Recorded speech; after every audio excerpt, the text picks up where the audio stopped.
Contemporary Maoism in India, इस विषय को लेके हम लोग यहां पर विस्तार से चर्चा करने वाले हैं। माओइज्म इस देश की आज सबसे बड़ी समस्या है। 2012 में पहली बार मनमोहन सिंह सरकार ने लाल किले से घोषणा की कि ये देश की सबसे बड़ी समस्या है। जब मनमोहन सिंह राष्ट्रीय प्रधानमंत्री ये घोषणा करते हैं, तब केवल आंकड़ों के आधार पर यह घोषणा नहीं होती। आंकड़ों के साथ साथ इस देश में माओवाद के चलते जो अन्य समस्याएं भी निर्माण हुई है, वे उसके पीछे के सबसे बड़ा कारण भी है। माओवाद इस देश में 50 साल से ऊपर हो चुकी है समस्या बनकर रही है। इसे हम नक्सलवाद या माओवाद अलग अलग नामों से जानते हैं।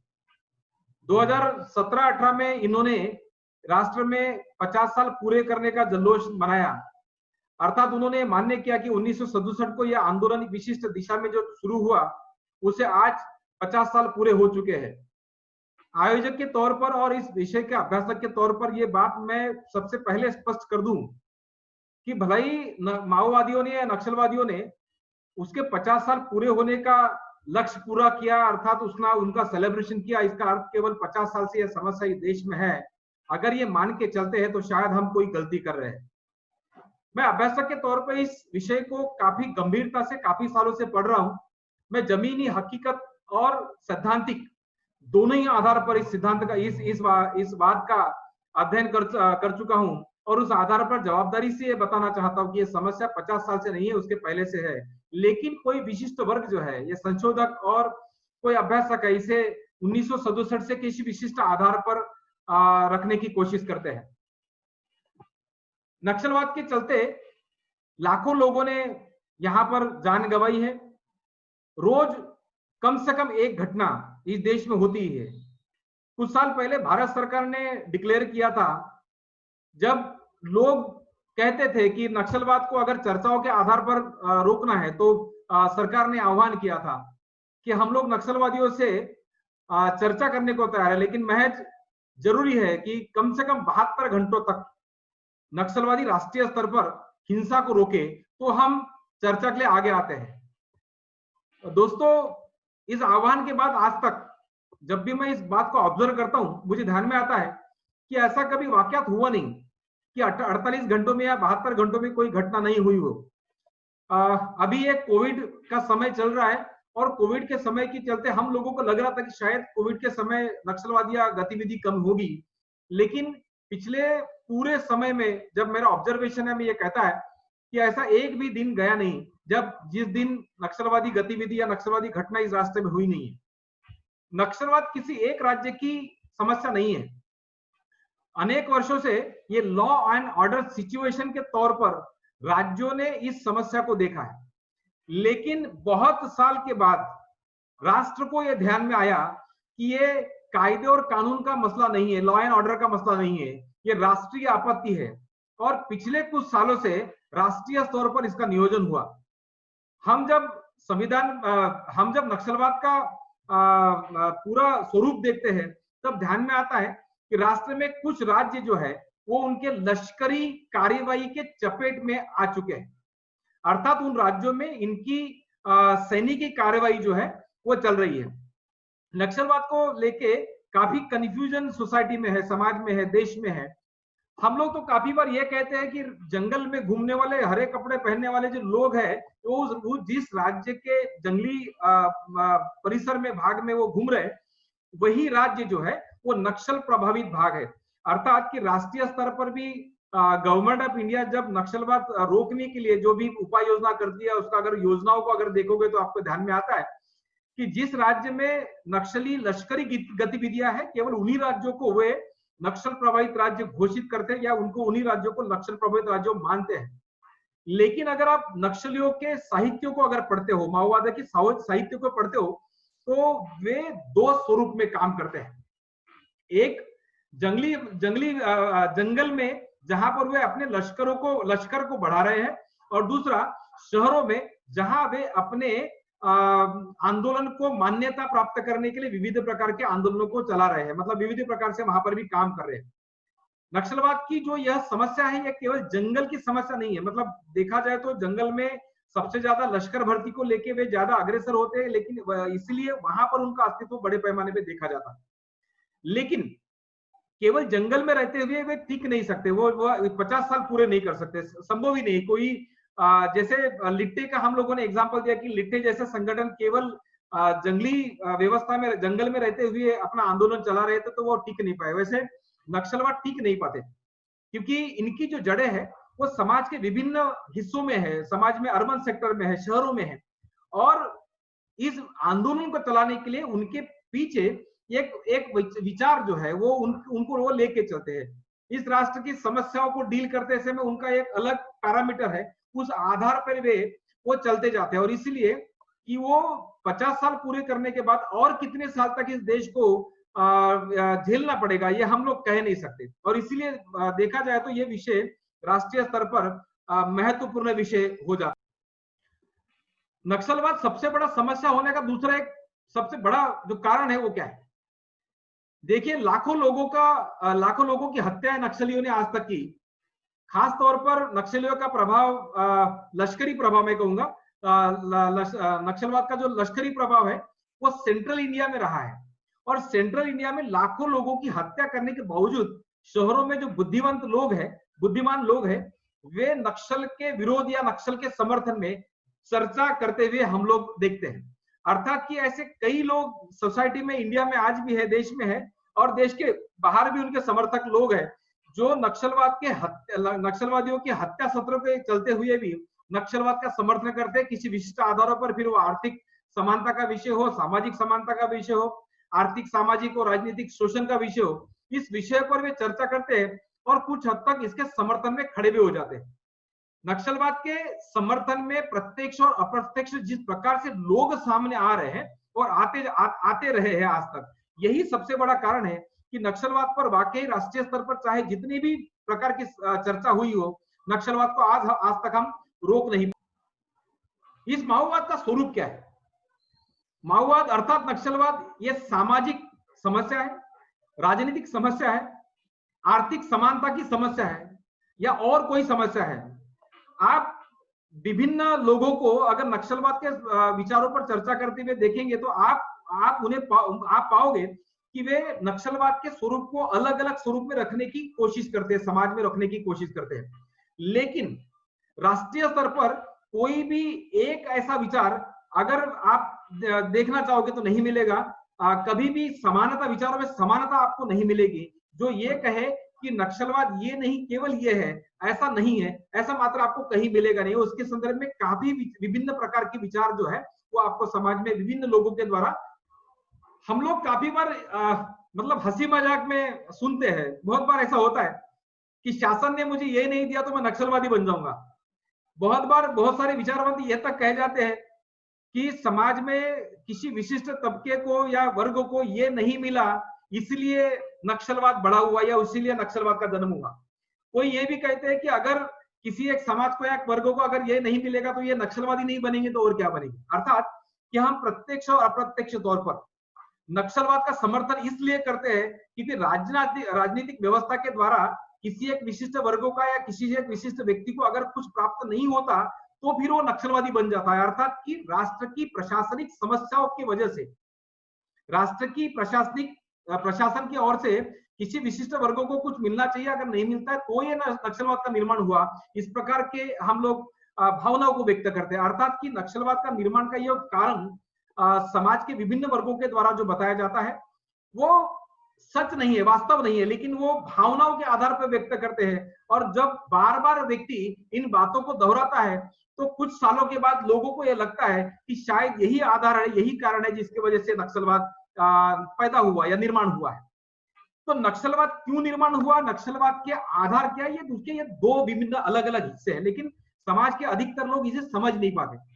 मैं एक बात यहाँ पर स्पष्ट कर देना चाहता हूँ, ये प्रास्ताविक इस कार्यक्रम का है उस तौर पर, कि नक्सलवाद के निर्माण के कारण क्या है और नक्सलवाद बढ़ने के कारण क्या है, किस आधार पर नक्सलवाद आगे कुछ कर रहा है, मतलब बढ़ रहा है।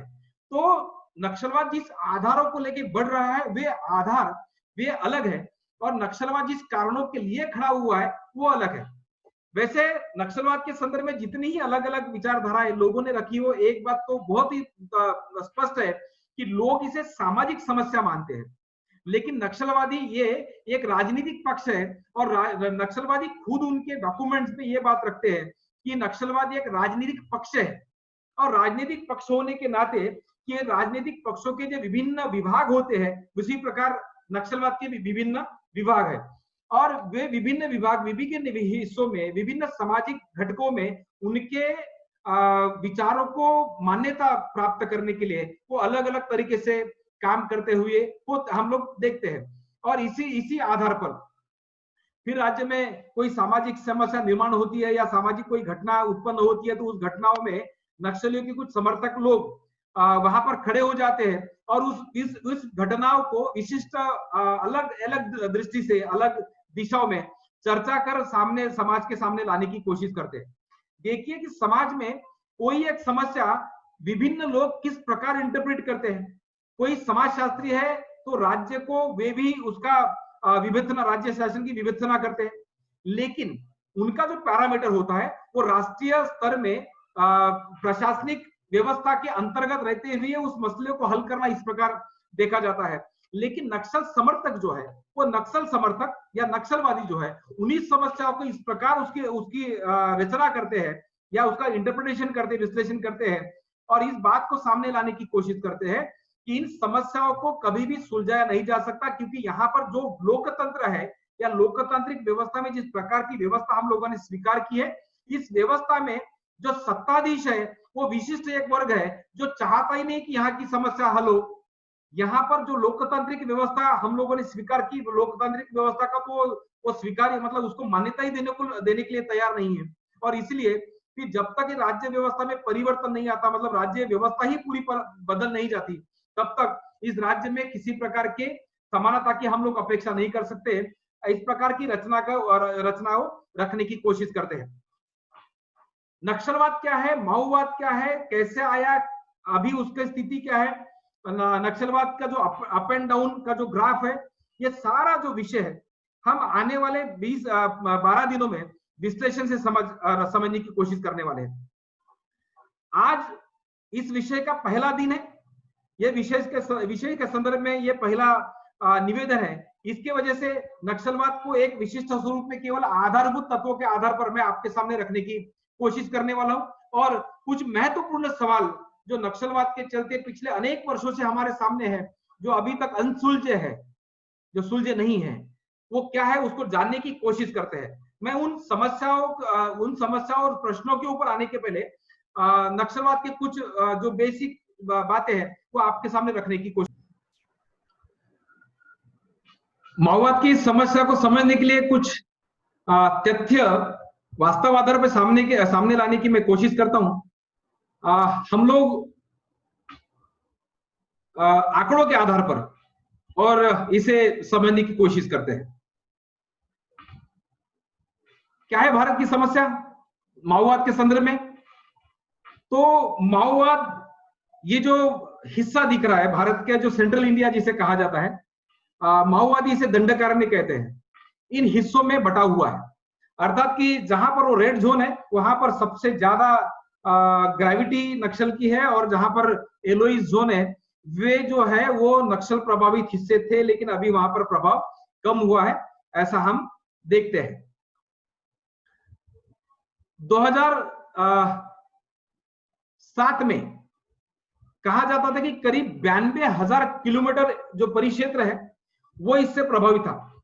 मतलब ये नक्सल प्रभावित, नक्सल अफेक्टेड जो राज्य थे वो हाईएस्ट लेवल पे जब थे तब करीब 233 जिले जो 20 राज्यों से बिलोंग करते हैं वो इससे अफेक्टेड थे। वो कम या अधिक होता रहा है।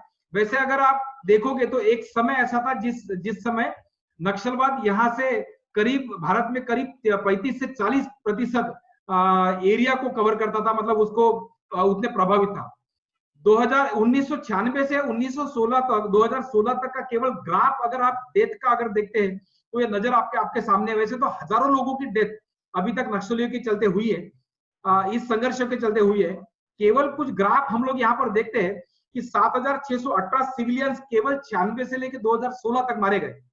नक्सलाइट की संख्या 2,592 है, 2,994 पुलिस जिसमें मारे गए।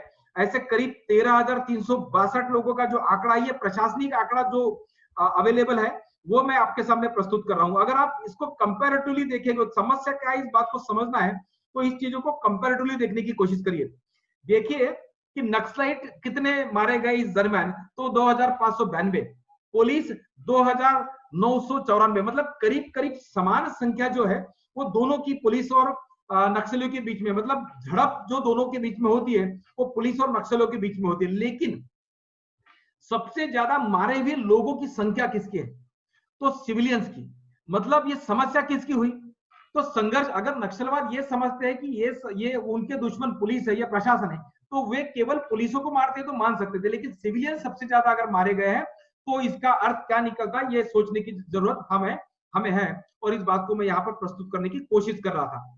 मैं महाराष्ट्र से हूं और महाराष्ट्र का मेरा नक्सलिज्म का अध्ययन सबसे ज्यादा है।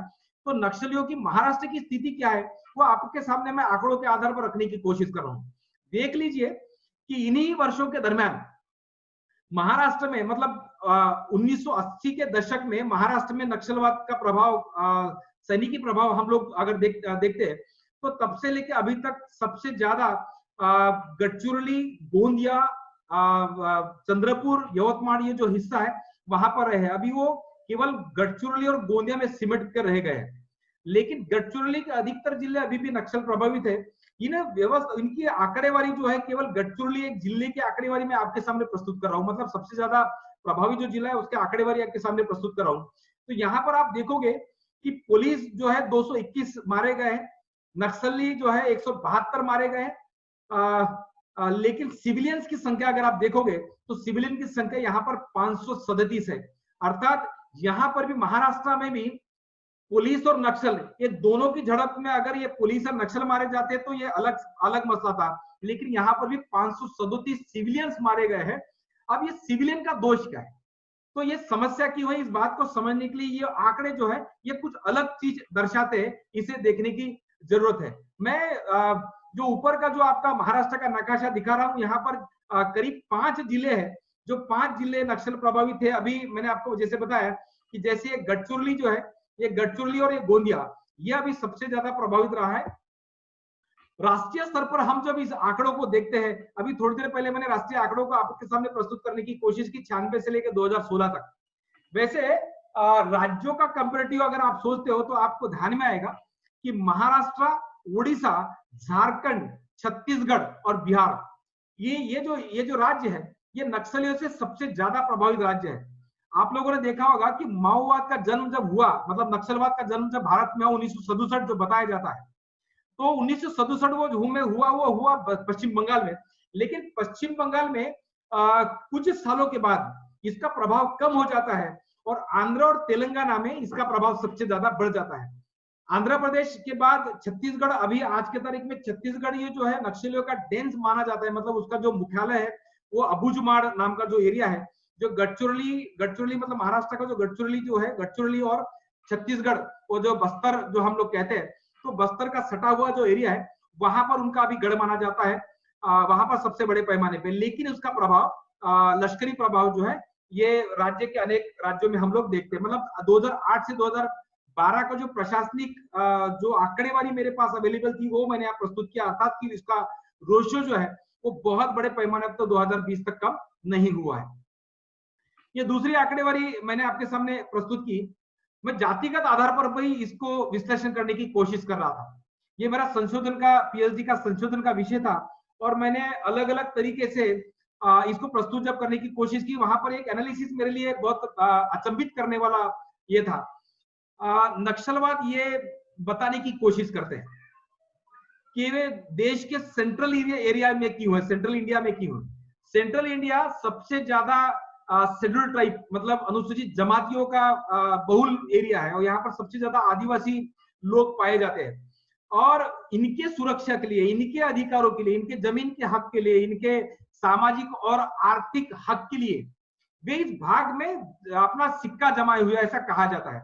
अगर आप इनका जातिगत आधार पर विश्लेषण करोगे कि इनके समूह में किसकी संख्या सबसे ज्यादा है और उनके समूह के द्वारा जो भी किलिंग हुई है उनकी संख्या सबसे ज्यादा किसकी है, तो आपको बड़ा आश्चर्य होगा कि जैसे देश के व्यवस्था में भी एक विशिष्ट वर्ग का प्रशासन में हिस्सा सबसे ज्यादा है, वैसे ही नक्सलवाद में भी विशिष्ट वर्ग का हिस्सा सबसे ज्यादा है। और मारे हुए लोगों की संख्या क्या है, तो ये सबसे आखिरी वाला जो आपको ये आंकड़ा है जो देखने को मिलेगा कि सबसे ज्यादा प्रभावित लोग, मारे गए लोग जो है, तो 65 से लेकर 70% लोग SC ST schedule tribe community से आते हैं।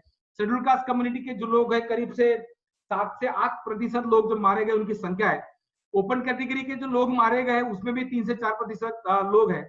अदर कैटेगरी के लोग और बाकी की संख्या अगर आप देते हो तो 100% इस प्रकार का जो आंकड़ा है ये प्रशासन के द्वारा दिया गया आंकड़ा है। तो सबसे ज्यादा प्रभावित ये आंकड़े, ये जो आंकड़े हैं ये केवल महाराष्ट्र के आधार पर ही मैं प्रस्तुत कर रहा हूं, क्योंकि और इस आधार पर यह विश्लेषण करता हूं कि भारत की भी स्थिति इससे ज्यादा अधिक अलग मात्र नहीं है। जिस राज्य में जिन कम्युनिटी की संख्या सबसे ज्यादा है, जो पीड़ित कम्युनिटी है, वही पीड़ित कम्युनिटी नक्सलियों के द्वारा मारे गए कम्युनिटी में आप लोग यहां पर पाओगे। अब नक्सल प्रभावित भाग में जनजीवन की स्थिति क्या है, इस बात को दर्शाने के लिए कुछ न्यूज़पेपर की कटिंग्स मैंने जानबूझ के आप लोगों के लिए यहां पर रखी हुई है। देखिए, भारत को स्वतंत्र होकर 70 साल हुए और स्वतंत्रता के 70 साल के बाद हम विकास के किस पड़ाव पे होना चाहिए, हम जो ये कहते हैं, तो थोड़ी सी निराशा जरूर होती है कि वाकई की कोई राज्य विकसित हो चुके हैं लेकिन हम अभी भी विकसनशील राज्य ही है।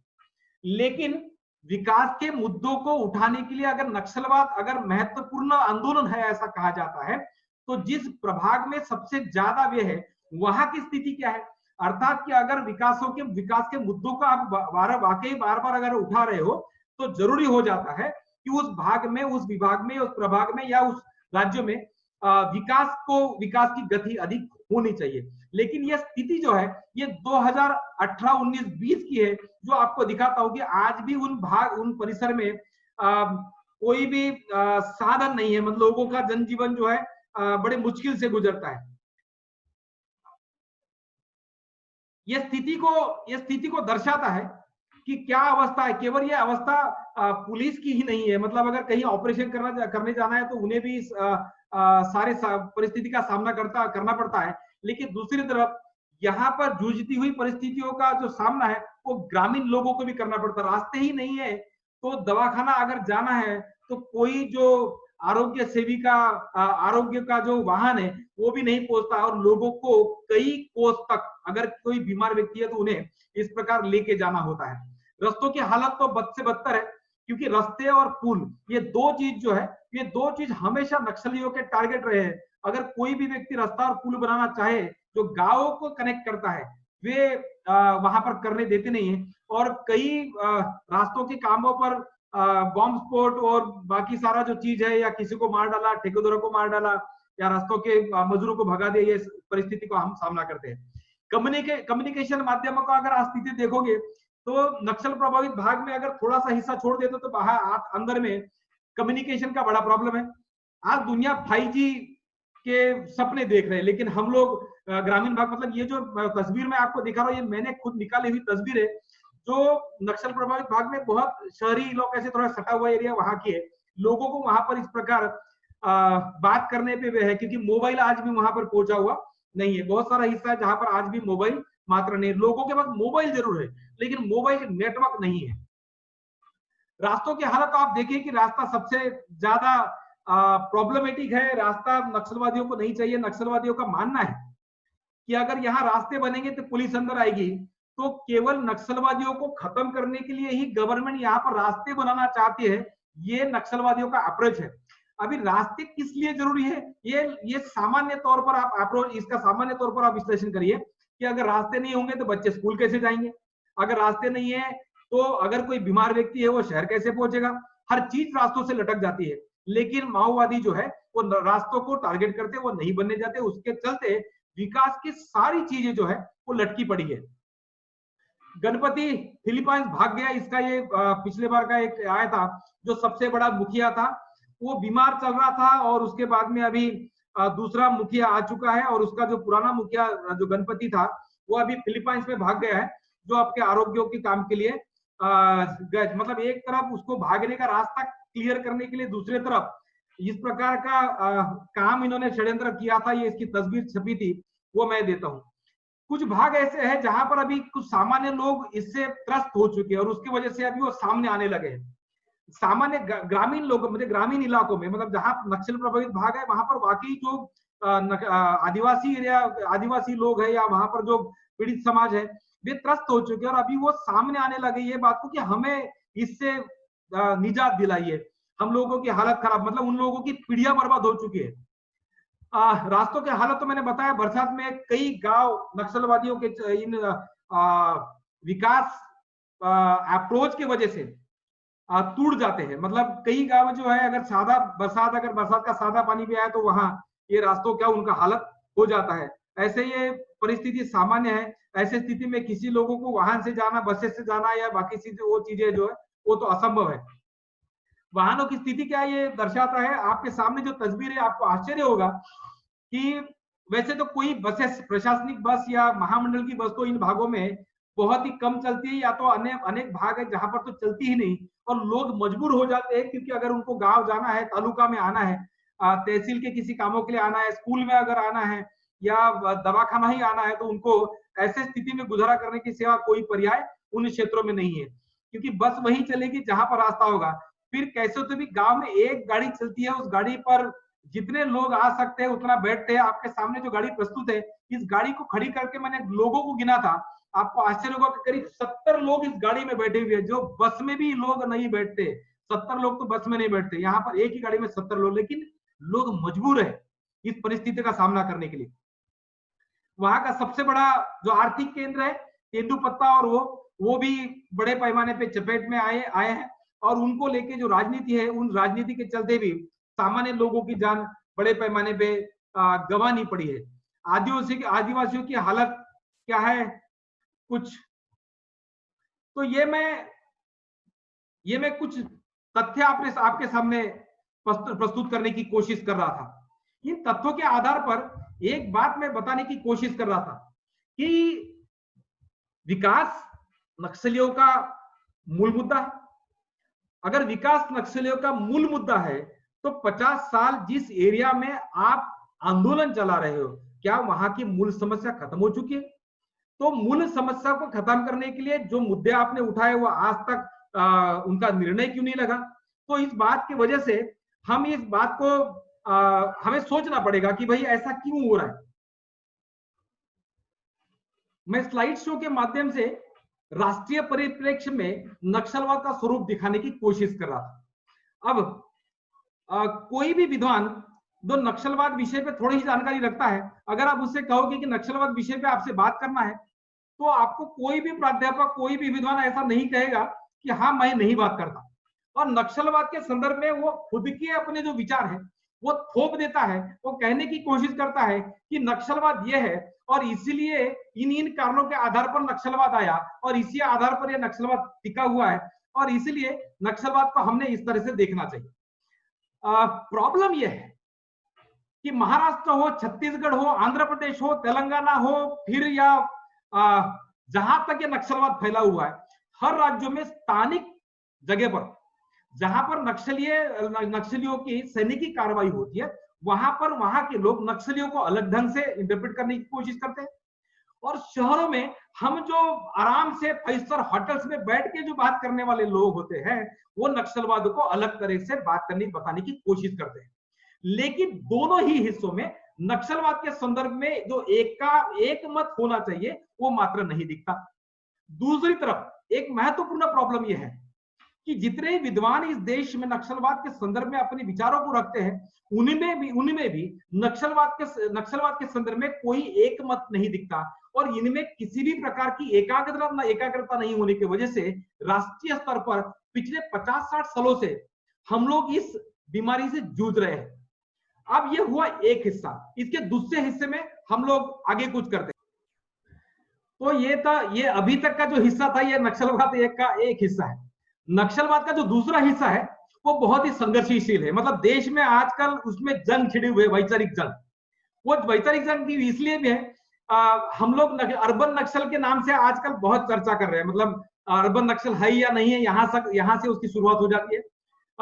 कुछ जो मान्यवर ये कहते हैं कि अर्बन नक्सल ये किसी विशिष्ट राजनीतिक पक्षों ने बनाया हुआ ये षड्यंत्र है, जो किसी विशिष्ट वर्गों को डोमिनेट करने के लिए भी आया हुआ है। वैसे ये संकल्पना कब आई, कैसे आई, ये सारा ये विस्तार का मुद्दा है। हम लोग आने वाले पड़ाव में इसके ऊपर काफी विस्तार से चर्चा करने वाले हैं। लेकिन पिछले कुछ सालों में कुछ ऐसे लोगों को प्रशासन ने, मतलब भारत सरकार ने पकड़ा और उन्हें नक्सल का सिंबल लगाया और बताया कि ये नक्सलवाद का हिस्सा है, उसे जिन्हें आप अर्बन नक्सल कहते हैं। उसमें पहला पड़ाव, जो पहला व्यक्ति सबसे ज्यादा फेमस था, वो था प्राध्यापक साई बाबा, जो दिल्ली से पकड़ा गया था। 90% अपाहिज व्यक्ति नक्सलवादी कैसे हो सकता है, यहां से इस चर्चा की शुरुआत हो जाती है। उसके पड़ाव के बाद जो दूसरे व्यक्ति इसमें जो पकड़े गए थे, उसमें अभी 1-1.5 साल पहले जो भीमा कोरेगांव केस के बाद जो सामने घटनाएं आई, वहां पर 5-6 बड़े लोगों को पकड़ा गया, जहां पर वरवरा राव आंध्र प्रदेश से थे, छत्तीसगढ़ से बहुत बड़ी एक व्यक्ति पकड़ी गई, अब उन्हें अरेस्ट किया गया। उसके बाद में नागपुर से डॉक्टर सोमा सेन और सुरेंद्र गडलिंग जी, इनको उन्होंने अरेस्ट किया। मुंबई से सुधीर ढोड़े जी थे, उनको अरेस्ट किया।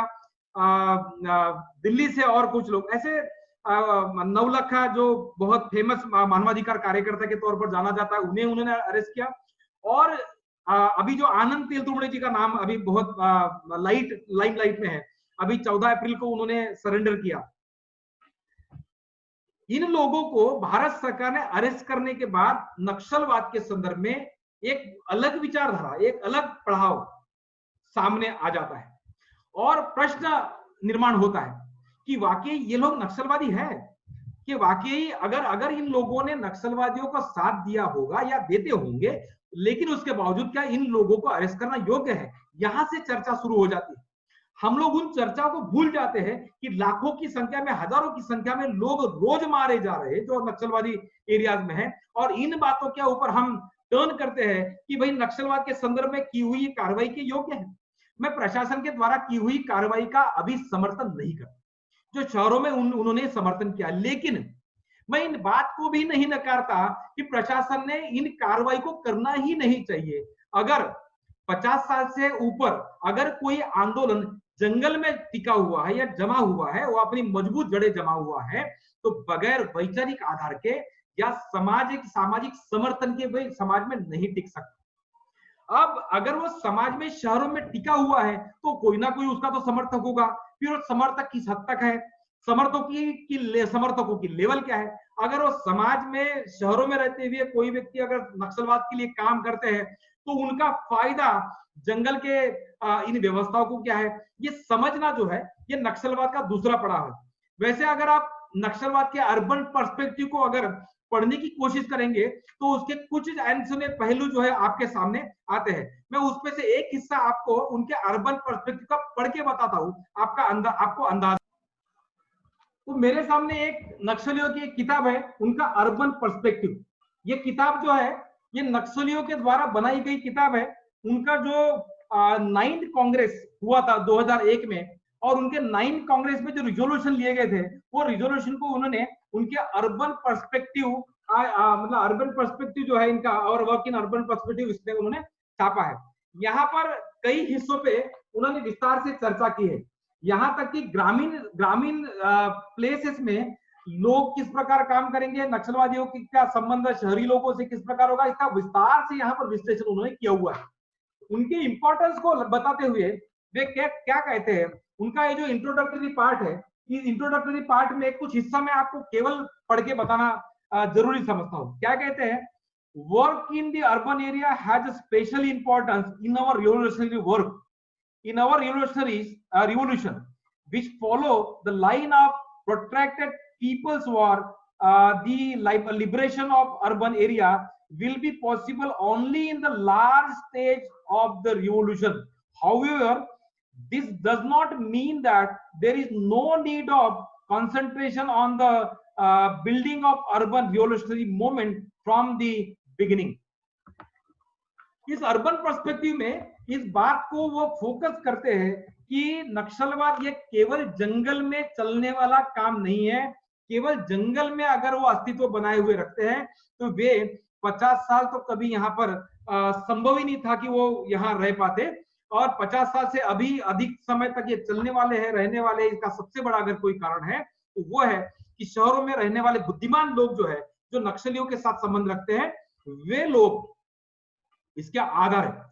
मैं ये बात को अभी स्पष्ट करता हूं कि जिन लोगों के नाम मैंने आपके सामने प्रस्तुत किया, मैं उन्हें नक्सल नहीं मानता आज।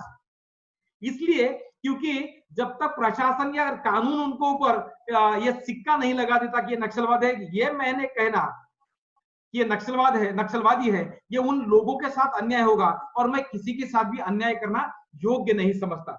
लेकिन बगैर इंटेलेक्चुअल प्रॉपर्टी कोई भी आंदोलन इतने दिन तक चल नहीं सकता, ये मात्र जो मतलब आवश्यक उसका हिस्सा है। वैसे अर्बन पर्सपेक्टिव और अर्बन नक्सल ये जो है, ये आने वाले हमारे ये पूरे कार्यक्रम के हिस्से में एक महत्वपूर्ण हिस्सा रहने वाला है। इसके ऊपर बहुत विस्तार से हम लोग चर्चा करने वाले हैं। अब सवाल खड़ा हो जाता है कि नक्सलवाद क्या वाकई राष्ट्रीय समस्या है? अगर नक्सलवाद वाकई राष्ट्रीय समस्या है तो राष्ट्रीय समस्या के तौर पर हम क्या संपूर्ण भारतीय लोग उसे एक ही मानते हैं? क्या इसके संदर्भ में कोई सामान्य ऐसी व्याख्या है जो सभी लोगों को मान्य है?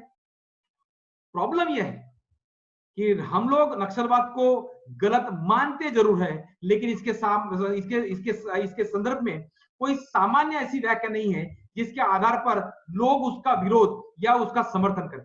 उसके कारण क्या है? तो उसके कारण बहुत सारे। वैसे नक्सलवाद और माओवाद के संदर्भ में कई सवाल इनके 50 सालों के आंदोलन की वजह से खड़े हुए हैं, और वे जो सवाल है वो बहुत बेसिक सवाल है जो हमारी नींद उड़ा के रखते हैं। इसलिए क्योंकि जिस संवैधानिक व्यवस्था में हम लोग जी रहे हैं, 50-70 सालों से हम लोग अपने विकास के विशिष्ट पड़ाव पे आए हुए, उसी राज्य में रहते हुए उन्हीं विकासों के मुद्दों को अलग तरीके से अलग ढंग से रखते हुए ये इस संवैधानिक व्यवस्था को नकारते हैं और कहते हैं कि संवैधानिक व्यवस्था जब तक होगी इस देश में सामाजिक आर्थिक न्याय प्रस्तावित नहीं हो सकता, और इस देश में अगर सामाजिक आर्थिक राजनीतिक न्याय प्रस्तावित करना है तो इन संवैधानिक व्यवस्था को उखाड़ के फेंकना पड़ेगा, और इस व्यवस्था के एवज इस व्यवस्था की जगह पर माओवादी व्यवस्था हमें लानी पड़ेगी। अब इसका विश्लेषण थोड़ा सा ये प्रासंगिक है, इसलिए मैं यहां पर रखता हूं क्योंकि इसके ऊपर चर्चा विस्तार से होना अत्यंत आवश्यक है, और इन विषयों को हम लोग यहां पर लेने वाले हैं। तो नक्सलवाद के संदर्भ में लोगों में जो विसंगतियां है वो और एक कारण के लिए भी। मैं ये मतलब पिछले 10 सालों से ऊपर हो गया मैं इस विषय पर काम कर रहा हूं। पिछले कुछ सालों में मैं देख रहा हूं कि यहां पर किसी भी एक हिस्से को नक्सलवादी बताकर उनके कामों को रोकने की कोशिश की जाती है। मैं इशारा करता हूं किसी विशिष्ट वर्गों को, कि विशिष्ट वर्गों को भी कोई एक व्यक्ति जो सत्ता में है या सत्ता का खेल रहे हैं, वे किसी एक विशिष्ट वर्ग को पूरा नक्सलवादी घोषित करके उनको भी एक अलग तरह से क्षति पहुंचाने का प्रयास करते हैं। दूसरी तरफ कम्युनिस्ट के संदर्भ में बहुत बड़ा मतलब बवाल है।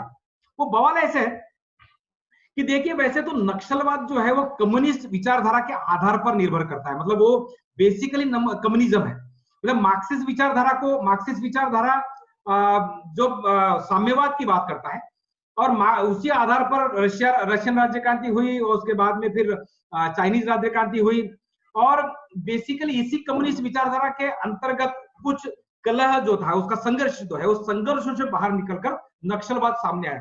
लेकिन बेसिकली ये कम्युनिस्ट विचारधारा होने की वजह से सारे कम्युनिस्टों को नक्सलवादी बताने की भी कोशिश, कोई राजनीतिक पक्ष करने की कोशिश करता है। लेकिन सभी कम्युनिस्ट नक्सलवादी नहीं है। नक्सलवादी कम्युनिस्ट है, लेकिन राजनीतिक फायदा लेने के लिए राष्ट्रीय स्तर पर जिस प्रकार का एजेंडा चलाया जाता है, वहां पर राष्ट्रीय व्यवस्था में अलग जो विचारधारा है उसका संघर्ष निर्माण हो जाता है। तो ये भी एक बहुत बड़ा बहस का मुद्दा है। आने वाले समय में इसके ऊपर बहुत से विस्तार से चर्चा करने की मैं जरूरत समझता हूं। अब नक्सलवाद क्या है, ये बहस का मुद्दा है। लोग नक्सलवादी क्यों बनते हैं, ये उससे बड़ा बहस का मुद्दा है। लेकिन एक मुद्दा और भी है कि लोग नक्सलवादी कैसे बनते हैं। मतलब कोई भी व्यक्ति किसी भी हिंसक आंदोलन को जुड़ना नहीं चाहता, लेकिन हजारों की संख्या में नक्सलवादी इस देश में है। और वो नक्सलवादी अगर बने हैं तो बनने की प्रोसेस क्या है, और वो नक्सलवादी कहां से आते हैं। वैसे तो बड़े पैमाने पे हम लोग देखते हैं कि जंगली जो भाग है, जो जंगल वाला सटा हुआ इलाका है, जहां पर गवर्नमेंट एक्सेस बहुत कम है, उसी एरिया से सबसे ज्यादा लोग जो है वो नक्सली प्रोसेस में परिवर्तित होते हैं, मतलब वहां से ही सबसे ज्यादा जाते हैं, क्योंकि नक्सलियों का सबसे ज्यादा प्रभाव वहां पर है। और मतलब जैसे मैंने कहा कि नक्सलियों को उनके सेना में भर्ती करने के लिए, लोगों की सेना बढ़ाने के लिए ही वो वास्तवता में जंगल वाला जो गांव है या रिमोट एरिया है वहां पर वो रहते हैं, इसलिए उनका सबसे ज्यादा संख्या पाया जाता है। लेकिन शहरों से भी बड़े पैमाने पे लोग जो है वो नक्सली बनते हैं, वो बंदूकधारी नक्सलियों के टीम में है, और वहां पर अच्छे खासे पदों पे है। इसमें मैं कुछ नाम आपको जरूर बताना चाहूंगा। जैसे एक बहुत बड़ी हस्ती इस नक्सलियों में मानी जाती है अनुराधा गांधी। वो कहां से आई, वो कोई जंगल की नहीं थी, वो मुंबई की थी। मुंबई में अल्फिंस्टन कॉलेज में पढ़ती थी, एमफिल 1970 के दशक में वो एमफिल थी, और वो वहां से नागपुर आई, मतलब मैं जहां जिस शहर से बात कर रहा हूं वहां पर नागपुर आई। वहां पर इन्होंने काम किया, और 90 के दशक में जब वो एक्सपोज हो गए कि वो पकड़े जा सकते हैं, तो वो जंगल में भाग गए। उसके जीवन में वो नक्सलियों का जो हाईएस्ट कमिटी होती है, जो सेंट्रल कमिटी हम लोग जिसे कहते हैं, उस सेंट्रल कमिटी में वो थी। उसके जो पति थे वो थे कोबाड़ गांधी। वो कहां से नक्सल बने, तो 1970 के दशक के पहले वो ब्रिटेन में थे, लंदन में थे। और लंदन में उन्हें, जैसे अभी कोरोना वायरस विदेशों से आ रहा है, वैसे ही उनको वो जो नक्सलवाद का जो वायरस है वो उनको ब्रिटेन में लगा। और वहां से वो मुंबई में आके मुंबई में कुछ दिन काम करते रहे, फिर अनुराधा के साथ वो नागपुर आए। और नागपुर में 5-6 लोग जो है वो बहुत महत्वपूर्ण लोग थे, वो यहाँ पर काम करते रहे। उसमें से कुछ लोग जो है वो काम अभी भी करते रहे हैं, वो वापस चले गए, लेकिन इनमें से कोबाड़ और जो अनुराधा है वो जंगल में चले गए। तो इन लोगों के संपर्क में आए हुए अनेक लोग जो शहरों से जंगल में नक्सलवादियों में शामिल हुए। तो नक्सलवादियों की जो प्रक्रिया है, ये प्रक्रिया जो है अपने आप में बहुत महत्वपूर्ण प्रक्रिया है, जिसे समझना आज की स्थिति में जरूरत है। ये जरूरी इसलिए भी है क्योंकि हम जिन महाविद्यालय में प्राध्यापक के तौर पर काम करते हैं, जिस समाज में सामाजिक आंदोलनों में हम अलग हेतु से काम करते हैं, उन्हीं सामाजिक आंदोलनों में, उन्हीं महाविद्यालयों में, उन्हीं हॉस्टल समूह में, संगठनों में नक्सलियों के कुछ लोग जो है वो अप्रत्यक्ष तौर पर काम करते हैं। उन्हें आप नक्सली करार भी नहीं दे सकते, लेकिन वो नक्सलियों के लिए ही बड़े पैमाने पे वहां पर काम करते होते हैं। तो काम करने की इनकी प्रक्रिया क्या है, जिस प्रक्रिया के तहत वे सामान्य लोगों को, शहरी लोगों को भी नक्सलवाद के लपेटे में लाते हैं, यह समझना ये बहुत ही जरूरी हो जाता है। वो आज इसलिए भी जरूरी है क्योंकि इससे मेरे मुझसे संबंधित कोई सवाल, मतलब एक कोई उदाहरण मेरे सामने है, इसलिए मुझे लगता है कि वो बहुत सीरियस है। मैं नक्सलवाद के विषय को गंभीरता से समझने के लिए कुछ मुद्दे जो है वो जो मेरे व्यक्तिगत जीवन में मैंने देखे, उसके आधार पर उसको रखने की कोशिश करता हूं, ताकि उसमें से कुछ सवाल आपको जरूर निर्माण होंगे, और उस सवाल का जवाब आपने ढूंढना है ये समझने के लिए वाकई नक्सलवाद क्या है। कुछ उदाहरण मैं आपके सामने प्रस्तुत करना चाहूंगा, इसलिए कि ये विषय कितना गंभीर है ये समझे। मैं नक्सल प्रभावित इलाके से ही हूँ, प्राध्यापक के तौर पर आज हूँ। कई सालों तक मेरा जन्म और मेरा क्या बोलते 20-25 साल तक मेरा जो एज रहा है वो उसी इलाकों में रहा है। मैंने जन्म से बहुत सारी चीजें मेरे आंखों से मेरे गांव में देखी है, इसलिए उसका एक अलग इंप्रेशन मेरे ऊपर था। शहरों में आया प्राध्यापक होने के बाद, जब मैंने पीएचडी का विषय लिया, तो ये क्योंकि आकर्षित विषय था तो मैंने इसी विषय को अध्ययन करना जरूरी समझा, और सैद्धांतिक आधार पर भी इस विषय को मैंने पढ़ा है। मैं इस बात का दावा तो नहीं करता कि नक्सलवाद के संदर्भ में मैं बहुत विद्वान व्यक्ति हूँ, लेकिन इस बात का जरूर दावा करता हूँ कि नक्सलवाद के संदर्भ में सामान्य लोगों ने जो भी अध्ययन किया होगा, उन अध्ययन से थोड़ा सा दीर्घ और गंभीर अध्ययन करने की कोशिश की, इसलिए क्योंकि मैंने इन चीजों को बहुत अलग ढंग से मेरे आंखों से देखा है। कुछ घटनाएं मेरे समक्ष, मेरे बचपन की मुझे यादें आती है।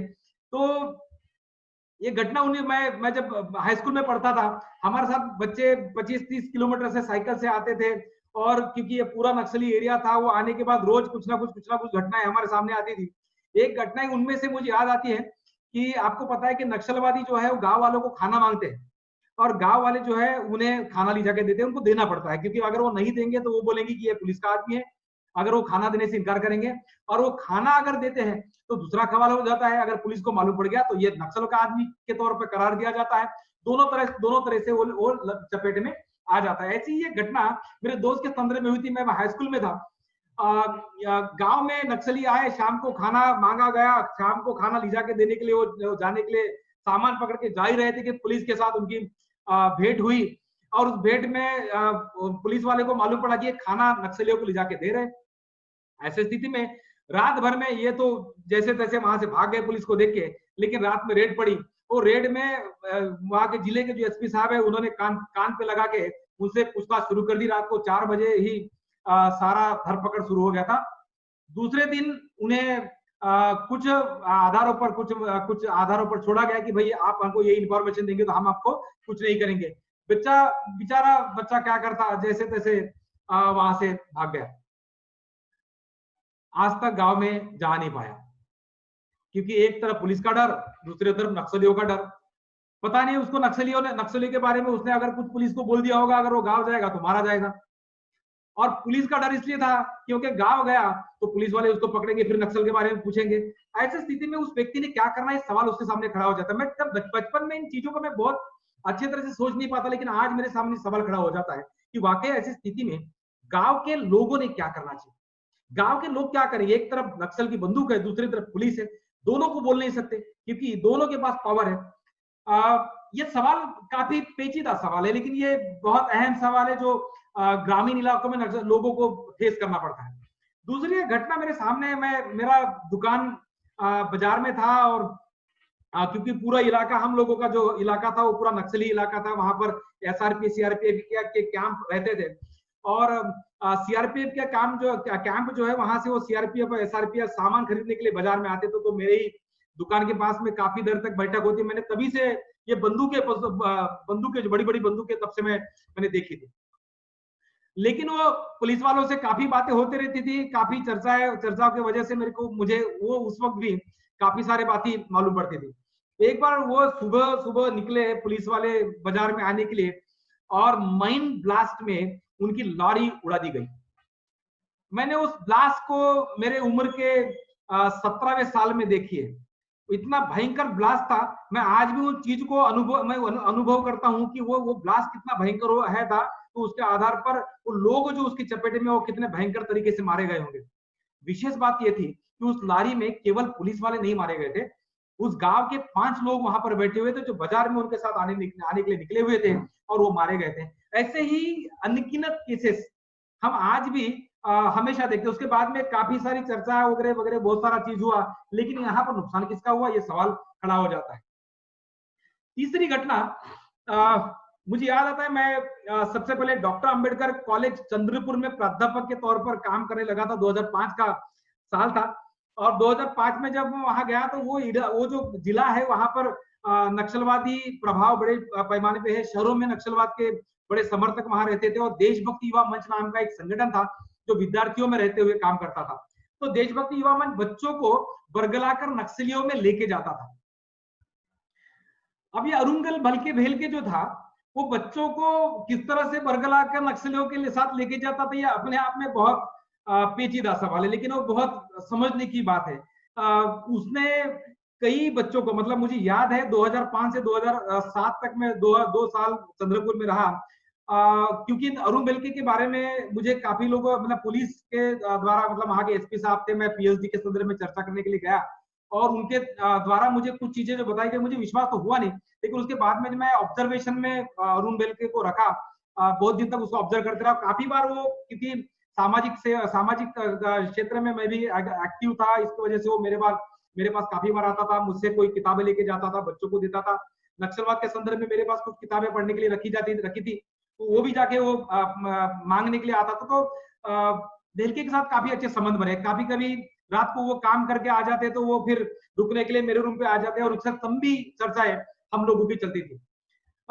नक्सलवाद के संदर्भ में उसकी भूमिका मुझे अच्छी तरह से पता थी, और मैं डरा हुआ था कि शायद ये बच्चों को बरगला के नक्सलवाद में लेके जाएगा। और इसलिए कि एक संगठन मैंने भी खड़ा किया था, और संगठन के तौर पर बच्चों को बांध के रखने की कोशिश करता था। उसमें 50 से 60 बच्चों को मैं बचा पाया, लेकिन 20 से 25 बच्चे जो अरुण बेलके के प्रभाव में थे, मैं उन्हें नहीं बचा पाया, और वो उसको लेके गया।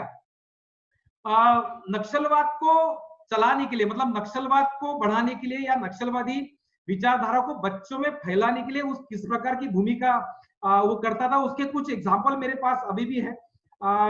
एक पत्रिका थी, वो पत्रिका चलाता था, उस पत्रिकाओं में हम में से ही कुछ लोग, मतलब अलग अलग जो महाविद्यालय के जो प्राध्यापकगण है, वो प्राध्यापकगण संयोजन मंडल में रहते थे।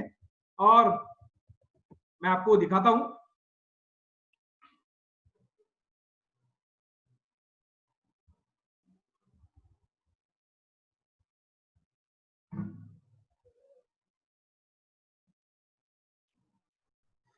तो अरुण बेल के उस समय एक पत्रिका चलाता था, और पत्रिका में जो संपादक मंडल होता था, वो संपादक मंडल जो है वो कई अलग अलग रेपुटेड कॉलेज के रेपुटेड प्राध्यापक होते थे, और वे संपादक मंडल के तौर पर अपने आर्टिकल्स उस पत्रिका में छापते थे।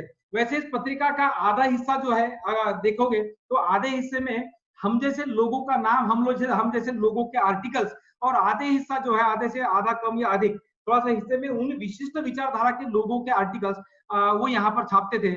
और 1 रुपया या 2 रुपया केवल लेकर इसकी मेंबरशिप प्रदान की जाती थी। बच्चे इसमें इन्वॉल्व होते थे क्योंकि ये बहुत क्रिएटिव एक्टिविटी थी।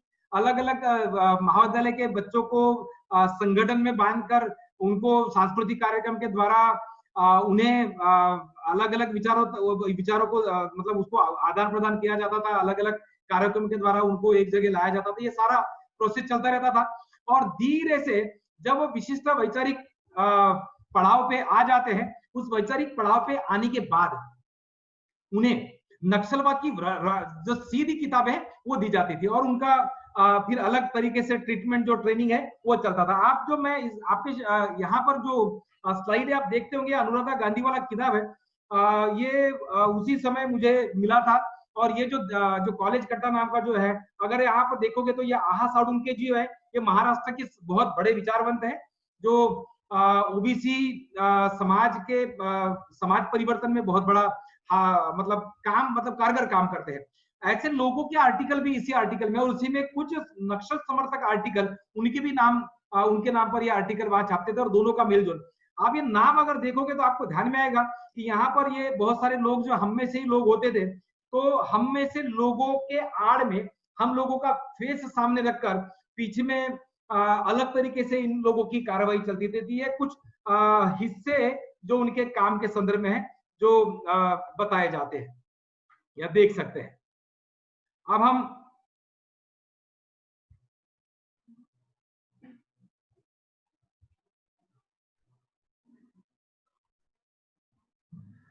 तो अनेक वर्षों से देशभक्ति युवा मंच के नाम पर ये अरुण भेलके काम करते रहा। उसकी पत्नी जो है वो भी हमारे कॉलेज की लड़की थी। उसके अलावा मेरे कॉलेज के काफी लड़के उनके साथ गए। बाद में गोल्डन कैरिडोर का वो कमांडर बना कुछ सालों के बाद। और गोल्डन कैरिडोर जो पूना, नासिक, अहमदाबाद और मुंबई, ये जो ट्रायंगल एरिया है, इस ट्रायंगल एरिया में फाइनेंशियल इश्यूज को लेके काम करता, मतलब फाइनेंस स्ट्रेंथ के लिए नक्सलियों के लिए काम करता है। उस गोल्डन कॉरिडोर का कमांडर के तौर पर वो अपॉइंट था। उसके साथ काफी लड़के पकड़े गए थे। वहां पर मेरे कॉलेज के बच्चे थे। तब से मुझे बड़ा अचंभित, मैं बहुत अचंभित था, क्योंकि ये लड़के कैसे क्या वहां जा सकते, तो अपने आप में बड़ा सवाल था। लेकिन इन्हें हम लोग रोक नहीं पाए। मतलब जो भी विचारधारा हम लोगों के पास थी, जो विचार हम लोगों के पास है, शायद हम कहीं तो भी कम पड़ते रहे।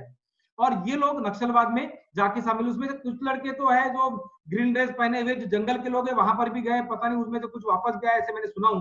लेकिन आज भी शायद उनमें से कुछ लोग वहां पर है। और इसलिए ये जो सारा जो किस्सा है, हम जब इसको देखते हैं तब इस मुद्दे का इंपॉर्टेंस सामने आता है कि नक्सलवाद किस तरह से काम करता है। क्यों हम शहरी लोगों ने नक्सलवाद को गंभीरता से लेने की जरूरत है, क्यों हम लोगों ने नक्सलवाद को समझना जरूरी है। अगर आप समझोगे तो आपके बच्चे समझ सकेंगे। अगर केवल समाज में चलने वाले अलग अलग विचारधाराओं के आधार पर जिस प्रकार की आदान प्रदान, वैचारिक आदान प्रदान होता है, इसे टेंटेटिव तरीके से अगर इस विषय को समझोगे तो इस विषय पे किसी भी नतीजे तक आप नहीं पहुंच पाओगे। और ये समस्या जो अलग अलग हिस्सों में आज भी अपने जड़ें जमाए हुए है, वहां वो वैसे के वैसे बनी रहेगी। और ऐसे अनगिनत बच्चे जो आपके महाविद्यालय में पढ़ते हैं, वो शायद कल चल के नक्सलवाद के संपर्क में आएंगे और नक्सलवाद में शामिल। तो नक्सलियों का शहरी इलाकों में काम करने का एक तरीका जो विद्यार्थियों के संदर्भ में, ये मैंने केवल एक बताने की कोशिश की और उसमें उसके सामने जो कई सवाल खड़े होते हैं वो सामने प्रस्तुत करने की कोशिश की। वैसे इसके ऊपर विस्तार से हम लोग चर्चा करने वाले हैं आने वाले समय में। कुछ विशेष जो लेक्चर है इसके ऊपर होने चाहिए, होने वाले हैं और इसके ऊपर विस्तार से चर्चा होने वाली है, वैसे आप उसको समझ पाएंगे। मैं दूसरे हिस्से में आता हूं जहां पर एक बहुत बड़ा सैद्धांतिक सवाल भी खड़ा हो जाता है। वो सैद्धांतिक सवाल यह है कि नक्सलवाद किस विषय पर किस लिए काम करते हैं।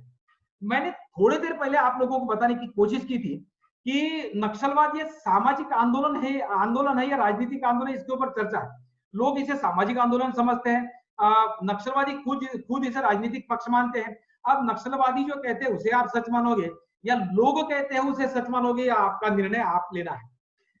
लेकिन नक्सलवाद के संदर्भ में जो जो सैद्धांतिक सवाल खड़े हो जाते हैं वो इस देश में आज अत्यंत महत्वपूर्ण है और यह आज विषय का महत्वपूर्ण हिस्सा भी होने वाला है, जो आने वाले समय में हम चर्चा में उसको सामने लेने वाले हैं। नक्सलवाद किस विषय पे काम करते करते हुए लोगों तक पहुंचते हैं और लोगों को अपने तक खींचते हैं। वो अगर वो समस्याएं अगर आप देखोगे तो समझ में आएगा कि कोई भी राजनीतिक पक्ष जिस प्रकार अलग अलग विषयों पर वातावरण निर्माण कर शासन को घेरने की कोशिश करता है और उन मुद्दों को सोल्यूशन ढूंढने की कोशिश करता है, उन्हीं में से कुछ मुद्दे जो है ये नक्सलवादी भी डील करते हैं और उन आधार पर शासन को घेरने की कोशिश करते हैं। लोग जिन आंदोलनों में सहभाग लेते हैं या आंदोलन में होते हैं, उन आंदोलन में उन्हीं के साथ रहते हुए इनके साथ बढ़ते जाते हैं, धीरे धीरे उनको बरगलाकर नक्सलवाद की तरफ लेके जाते हैं। सवाल जो सैद्धांतिक यहाँ पर खड़ा होता है वो यह है कि नक्सलवाद अगर कहता है कि देश में जो प्रस्तावित व्यवस्था है वो प्रस्तावित व्यवस्था के तौर पर इन सामाजिक समस्याओं को दूर नहीं किया जा सकता, तो नक्सलवादी जो व्यवस्था लाना चाहते हैं उसके आधार पर उन सामाजिक राजनीतिक समस्याओं को किस प्रकार हल कर सकते हैं, ये अपने आप में बड़ा सवाल खड़ा हो जाता है। जैसे अगर आप मानते हो कि उन्हें मतलब देखो एक मुद्दा है कि नक्सलवाद किस लिए आए, तो नक्सलवाद एक क्रांति के लिए आया है, जो राजनीतिक क्रांति के लिए आया है। यहाँ राजनीतिक क्रांति करके सत्ता परिवर्तन का मूल मंत्र है, तो उन कहते हैं अर्थात क्या है कि यहाँ की राजनीतिक व्यवस्था, यहाँ की ये संवैधानिक व्यवस्था इन्हें मान्य नहीं है। अब यहाँ पर मेरे सामने जो सवाल खड़ा होता है यह है कि अगर संवैधानिक व्यवस्था इन लोगों को मान्य नहीं है, इसका अर्थ क्या है? तो इस संविधान को निर्माण करने वाले निर्माता जो है वो नक्सलवाद और माओवाद के सामने मूर्ख हो जाते हैं। मतलब अगर डॉक्टर आंबेडकर अगर इस संवैधानिक व्यवस्था के आधार स्तंभ अगर आप मानते हो, तो डॉक्टर आंबेडकर ने जिस संवैधानिक व्यवस्था का मूल आधार हम लोगों को दिया और डेमोक्रेसी की जो परिभाषा, डेमोक्रेसी का जो भी यहाँ पर स्थापना की या जो भी वैचारिक आधार वहां पर रखे, तो माओवादियों का अगर विचार एक्सेप्ट करते हैं तो ये सारा जो है ये हमें मूर्खों में निकालना पड़ेगा। मतलब डॉक्टर आंबेडकर को माओवादियों के द्वारा मूर्खों में गिना जाएगा। अब ये सवाल खड़ा हो जाता है कि वाकई संवैधानिक व्यवस्था मान्य क्यों नहीं, तो इसके अनेक सवाल है जो बहुत गंभीरता से लेने की जरूरत है और जब इसके विषय में विस्तार से आप जाओगे तब समझ में आएगा, तभी निर्णय हो पाएगा कि वाकई माओवाद का समर्थन करना योग्य है या फिर यहाँ पर प्रस्तावित संवैधानिक व्यवस्था का समर्थन करना आवश्यक।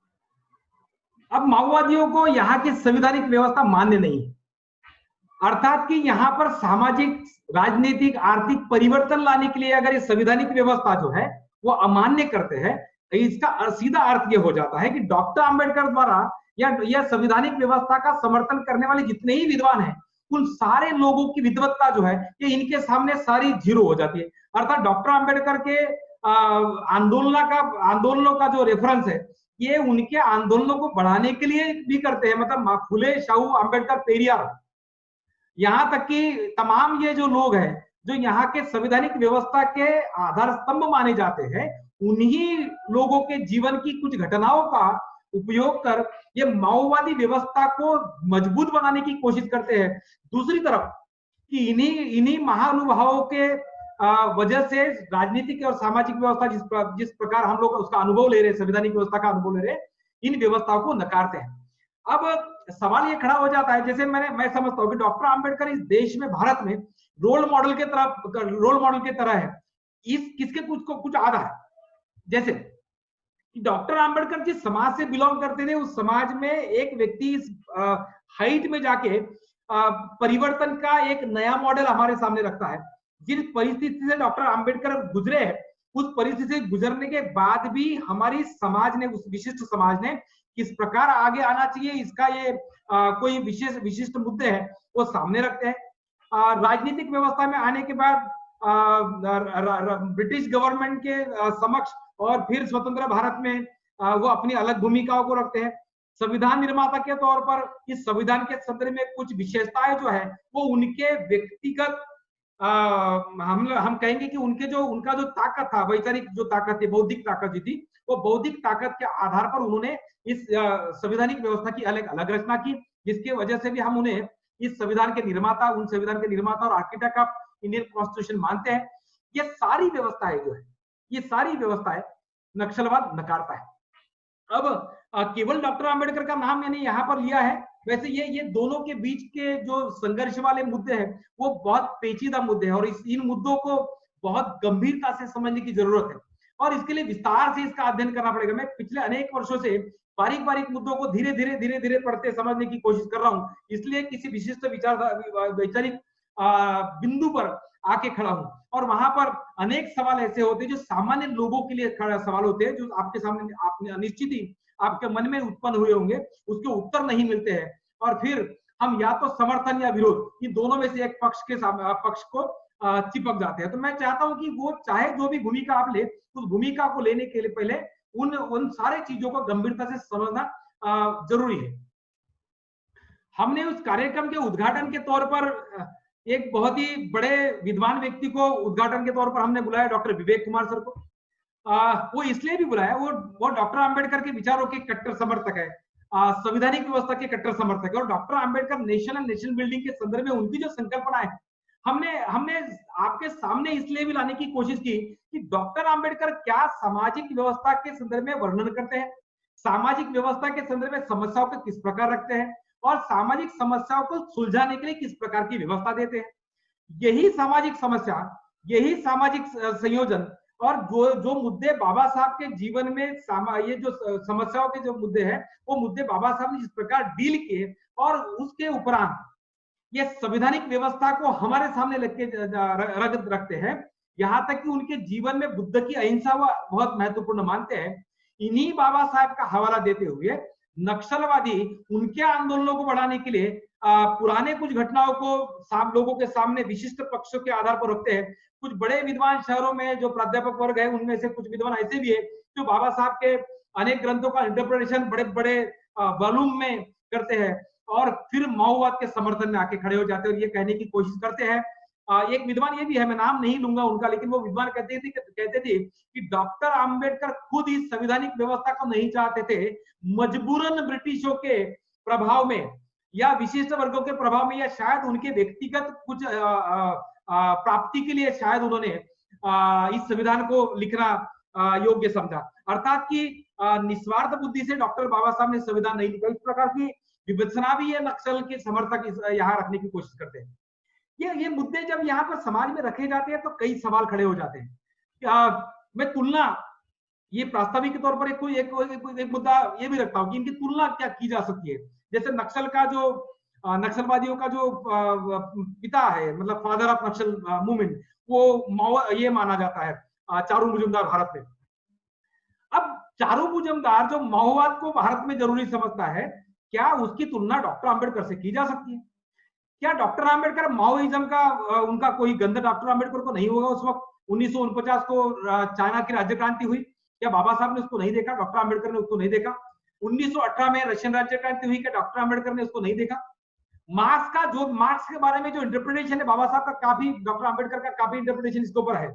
तो मार्क्सिस्ट विचारधारा को क्या डॉक्टर आंबेडकर ने नहीं समझने की कोशिश की? इसके बावजूद 1954-55 में बाबा साहब डॉक्टर आंबेडकर के पास पूरे भारत में अनेक राज्यों में समता सैनिक दल की एक बड़ी संख्या थी। मतलब आज की आरएसएस इससे भी ज्यादा मजबूत संख्या डॉक्टर आंबेडकर के पास 1955 के दरमियान उपलब्ध थी, लेकिन उन्होंने किसी भी हिंसात्मक व्यवस्था का साथ नहीं दिया। उन लोगों के हाथ में बुद्धा उसका धम्मा दिया। तो क्यों दिया? पर बाबा साहब के इन्हीं विचारों को, संवैधानिक मुद्दों को 50 साल के बाद आज एक रखने की कोशिश करते हैं कि यह संविधान फेल हो गया। तो संविधान फेल हुआ इसलिए माओवाद की जरूरत है, तो संविधान फेल हुआ इसलिए माओवाद फिर अभी जन्म में आया, जन्म क्या अभी हुआ? तो 1967 में क्या नक्सलवाद जन्म था?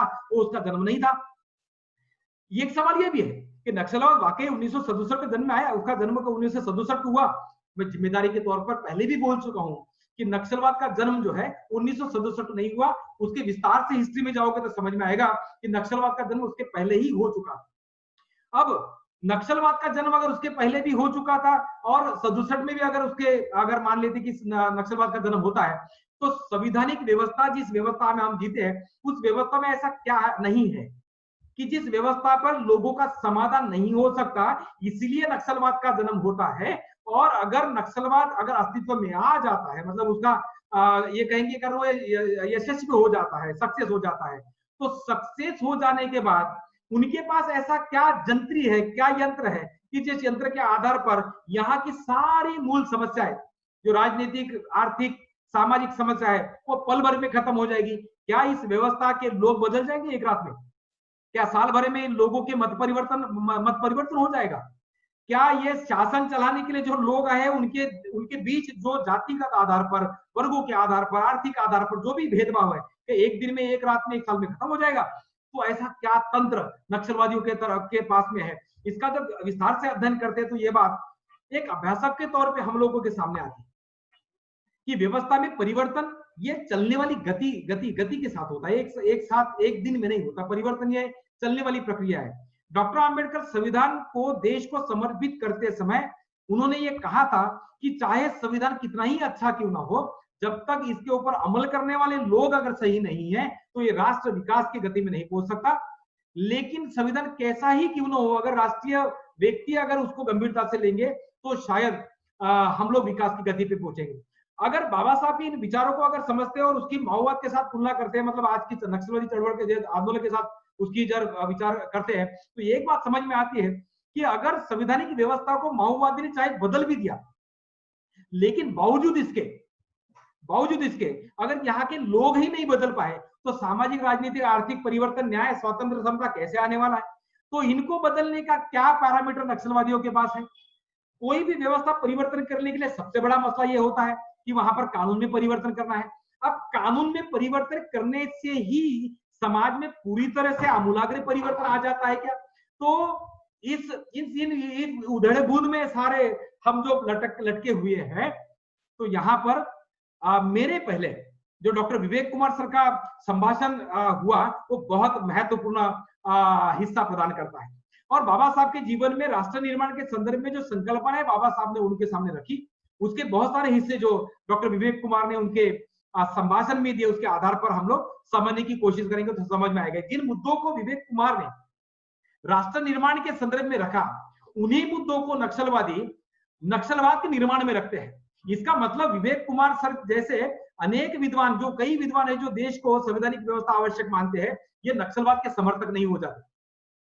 ये बाबा साहब की संवैधानिक व्यवस्था के कट्टर समर्थक है, लेकिन इन्हीं के मुद्दों को गोल गोल घुमाकर, इन्हीं के बातों को गोल गोल घुमाकर नक्सल और नक्सल समर्थक जो है वे माओवाद के समर्थन में परिस्थितियों का निर्माण करते हैं।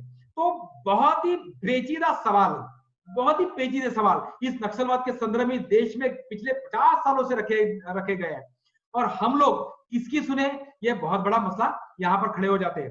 तो हम लोग भूमिका संगठन जो है पिछले 8-10 सालों से एक भूमिका लेकर समाज में चलने की कोशिश कर रहे हैं और इस बात को स्पष्ट करने की कोशिश कर रहे हैं कि वाकई लोगों ने नक्सलवाद को किस तरह से समझना चाहिए। नक्सलवाद में बढ़ते हुए प्रभाव के चलते जो विद्यार्थी, सामाजिक संगठन और अनेक लोग इनके चपेटे में आ जाते हैं, धीरे धीरे ये होता है, मतलब प्रोसेस होता है, उस प्रोसेस के तहत वो नक्सलवाद में शामिल हो जाते हैं। और जो भी है, मतलब उनकी डिमांड जो भी है, वो डिमांड के वजह से या डिमांड के लिए जो भी लोग नक्सलवाद में शामिल हो जाते हैं, वो इस कदर प्रभावित होते हैं कि किसी एक व्यक्ति को मार डालना उन लोगों के लिए मतलब झाड़ का पत्ता तोड़ने समान हो जाता है। मैं भूमिका संगठन, हम लोग जो भूमिका लेके काम करते हैं वो किसी भी नक्सली हिंसा का समर्थन नहीं करते। केवल नक्सली हिंसा ही नहीं, हम किसी भी हिंसा का समर्थन नहीं करते। हम इस बात को भी नहीं मान्यता देते कि पुलिस ने नक्सलवादियों को मारना चाहिए। हम इस बात को भी मान्यता नहीं देते कि नक्सलवादियों ने पुलिस को या सामान्य व्यक्ति को मारना चाहिए। लेकिन हिंसा के बदले हिंसा, ये देश की जरूरत होने के आधार पर गवर्नमेंट को करना अनिवार्य है, क्योंकि वो सामान्य लोगों को छोटे छोटे कारणों की वजह से मार डालते हैं और सुरक्षा प्रदान करना राष्ट्र का कर्तव्य है। तो इनके बीच में फंसा हुआ जो ग्रामीण व्यक्ति है, उन्होंने अभी क्या करना, ये सवाल खड़ा हो जाता है। ये दोनों ही हिंसा को किस तरह से रोकना चाहिए, तो चर्चा ये इसका सबसे बड़ा आधार है। या चर्चा सभी समस्याओं का समाधान अगर है, अगर ये मानते हैं, तो फिर क्या नक्सलवादी चर्चाओं को तैयार है, ये भी सवाल खड़ा हो जाता है। इसके पहले तेलंगाना, आंध्र प्रदेश में ऐसा हुआ है कि दोनों के बीच में चर्चा के आधार पर समस्याओं को सुलझाने की कोशिश की गई, लेकिन उसका क्या परिणाम हुआ, तो उसका परिणाम ये हो कि आंध्र प्रदेश में कुछ हद तक नक्सली जो है आंदोलन थोड़ा सा कम हो गया है, लेकिन नक्सलवाद खत्म नहीं हुआ। मतलब भारत में अगर नक्सलियों का आप देखोगे तो पूरे भारत में नक्सलियों का जो आधार स्तंभ है, या उसके जितने भी father of the Naxal movement है आज की तारीख में, ये सारे अधिकतर तेलंगाना, आंध्र प्रदेश से देखे जाते हैं। लेकिन नक्सलवाद मात्रा समाप्त नहीं हुआ। तो नक्सलवाद को समझने के लिए हम प्रायोगिक स्तर पर कुछ चीजें करने की हम लोगों ने कोशिश की, और उसका आधार पर नक्सलवाद को समझने की कोशिश की, वो आपके सामने प्रस्तुत करने की कोशिश मैं करता हूं कि भूमिकाल संगठन इन महाविद्यालयों के द्वारा क्यों इस विषय को लेके राष्ट्रीय स्तर पर इस चर्चा सत्र को सामने लाने की कोशिश कर रहा है। मैं अपने कुछ कामों को आपके सामने सबसे पहले प्रस्तुत करता हूं, और कुछ मुद्दे उसके बाद में आपके सामने लाऊंगा। हम कुछ भूमिकाल संगठन के कुछ सदस्य हैं। हम लोगों को ऐसा लगा कि इस विषय पे राष्ट्रीय स्तर पे काम होना जरूरी है और निष्पक्ष होना जरूरी है, क्योंकि राजनीतिक पक्ष भी इस विषय पे जब काम करते हैं तो उनका उद्देश्य जो है वो राजनीतिक पक्षों को फायदा दिलाने का भी होता है। मतलब आज के तारीख में अनेक राजनीतिक पक्ष है जो इसके संदर्भ में कोई विशिष्ट भूमिका रखते हैं, तो उनके कामों का जो मुद्दा है वो ये है कि किसी एक पक्ष को डोमिनेट करके उसका जो फायदा है वो राजनीतिक पक्षों में मतों को बढ़ाने के लिए होना चाहिए। लेकिन निष्पक्ष तौर पर इस विषय पर राष्ट्रीय स्तर पर काम होता हुआ हम लोग नहीं देख रहे। तो अगर सापेक्ष तौर पर अगर पक्षों की भूमिका अगर इसके संदर्भ में है तो यह समस्या हल नहीं हो सकती।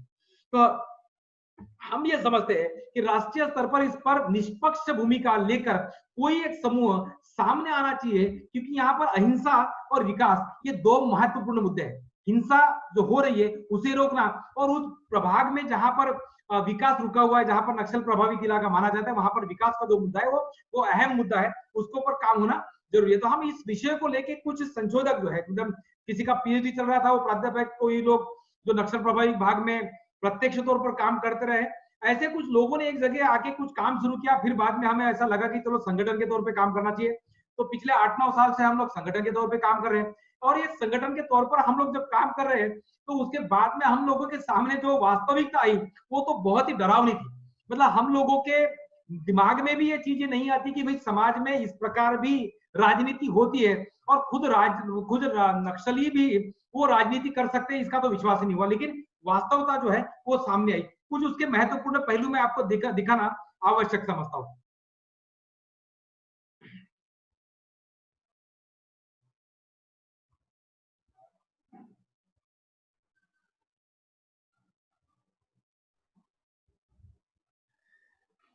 तो ये जो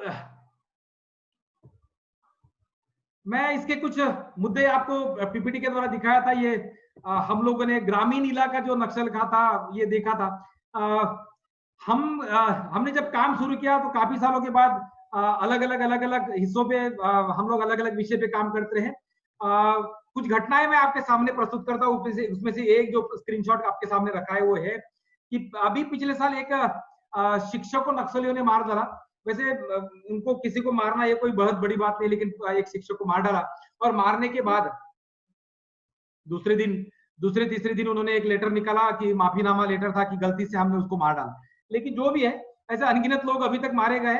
बहुत बार तो वे आह्वान भी नहीं करते कि भाई इसको मारा गया, लेकिन विशिष्ट नाम को लेके बहुत हलचल महाराष्ट्र के अंदर है भूमिकाल संगठन के कामों की वजह से भी। तो शायद उसकी वजह से, इसके नाम के वजह से एक माफीनामा नक्सलियों ने भेजा कि इनको गलती से मारा, माफ किया जाए। लेकिन माफ करने से क्या इसकी जान वापस आ जाएगी, यह सवाल था। कुछ काम हम लोगों ने शुरुआत किया था इसमें 2013-14 की बात थी। हम लोगों को लगा चलो महाराष्ट्र और देश के कुछ लोगों को इस इलाके में वास्तवता दिखाई जाए, क्योंकि हम लोग वाकई उस एरिया से होने से हमको उसकी वास्तविकता अलग ढंग से पता थी। तो हम लोगों ने एक शोध यात्रा नाम का 2014 में एक क्या बोलते उसको, एक रिसर्च मुहिम चलाई थी। लोगों से मिलवा के चर्चा करने के बाद वहां की वास्तविकता है लोगों को जान पाए, इसलिए था।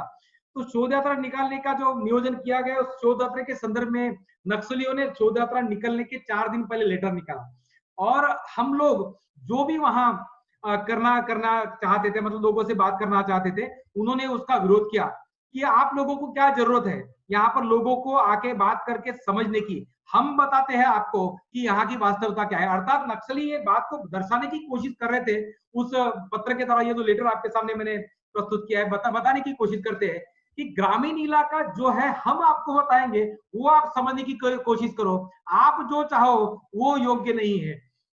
जो भी है उसके साथ बाद में काफी चर्चा है उसकी होते रही, लेकिन नक्सलियों के विरोध के बावजूद हम अनेक लोग जो है उस परिसर में गए और वास्तविकता को सामने लेने की कोशिश की। नक्सली भाग में सबसे बड़ी जो समस्या है वो रास्ते और पुल और विकास की जो प्रारंभिक बात है, इलेक्ट्रिसिटी नहीं है और बहुत सारे सारे मूलभूत समस्याएं है। तो हम लोगों ने ये सोचा, वैसे नक्सली ये मानते हैं कि वहां पर ग्रामीणों को रास्ता और पुल इस चीजों की जरूरत वास्तविकता में नहीं है।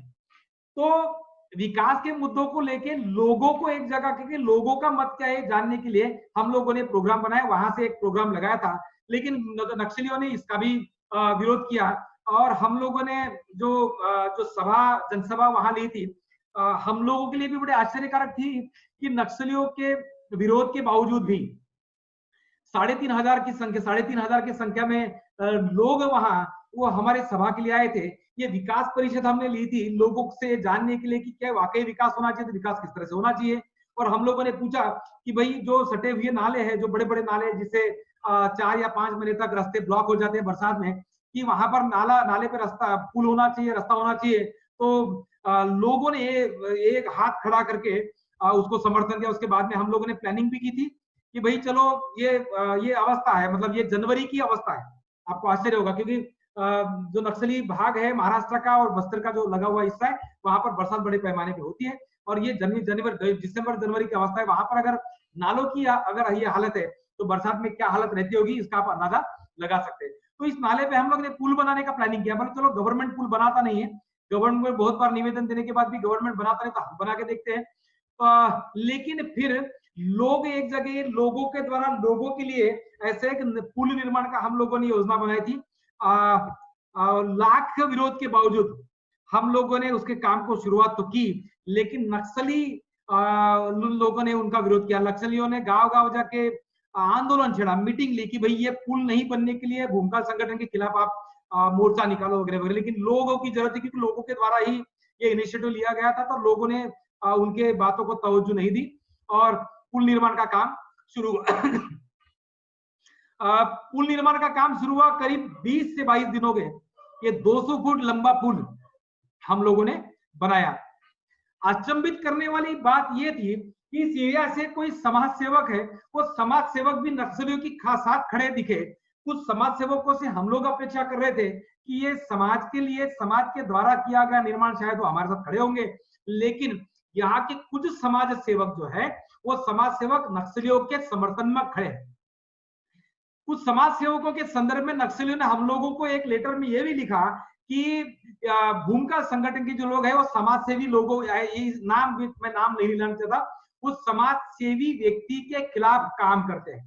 अब उस समाज सेवी व्यक्ति से मैं आज तक मैं खुद नहीं मिला, उनके संदर्भ में आज तक मैंने कभी बात नहीं की, लेकिन नक्सलवादी उस समाज सेवक के नाम से ये बात बताने की कोशिश करते हैं कि एक सामाजिक संगठन, हम लोगों का सामाजिक संगठन है, उस समाज सेवी को तकलीफ देने का काम करते हैं वगैरह वगैरह। लेकिन ये झूठी बातें फैलाने की जरूरत क्यों है, ये मुझे समझ में नहीं आता। लेकिन नक्सलियों को ये काम क्यों नहीं चाहिए?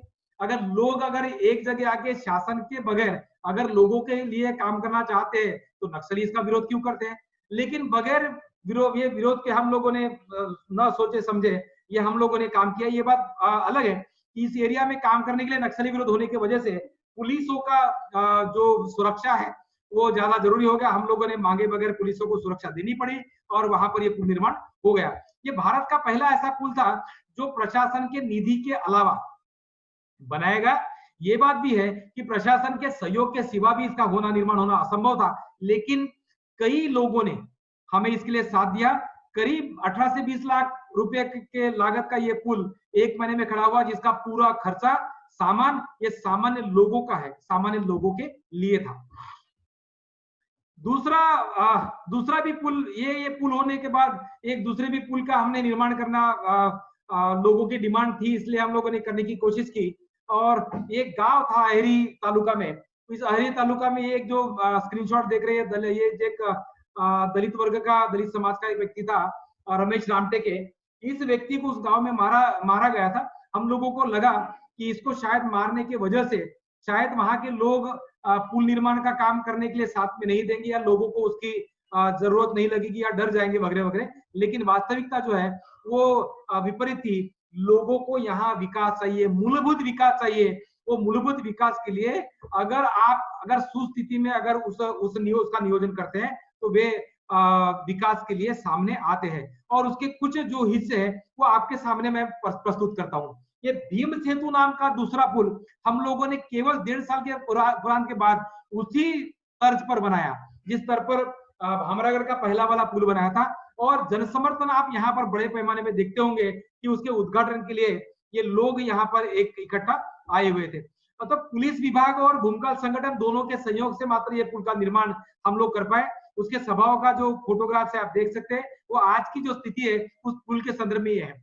मैं सवाल ये खड़ा हो जाता है कि भाई ये जो जरूरत है, ये तो गांव के लोगों की जरूरत है, ये ग्रामीण इलाके लोगों की जरूरत है। अगर लोग एक जगह आकर ये करना चाहते हैं तो नक्सलवादी इसका विरोध क्यों करते हैं? तो विकास के संदर्भ में नक्सलियों की व्याख्या क्या है? तो नक्सलियों को ये चाहिए क्यों नहीं? तो इसके ये भी सवाल हमारे सामने प्रस्तुत है। इसके बाद कुछ दूसरा ये पुल के विरोध के संदर्भ में जो ये था,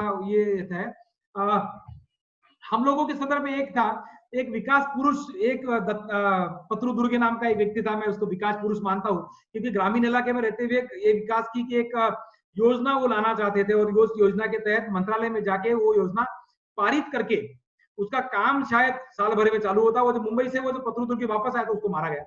उसके मारने के पीछे की जो कारण है, वहां पर हमें कुछ जातिगत आधार पर भी कुछ वस्तु मिले। मतलब हम लोगों को लग रहा था कि जातिगत आधार पर भी, क्योंकि वो अग्रेसर था, मतलब एक्टिव पर्सन था, और उसको मारने से वहां पर किसी विशिष्ट समाज के ऊपर प्रभाव आना चाहिए, ये वो उन लोगों को लग रहा था, इसलिए उसको मार डाला गया था। इसलिए हम लोगों ने वहां पर एक सभा ली।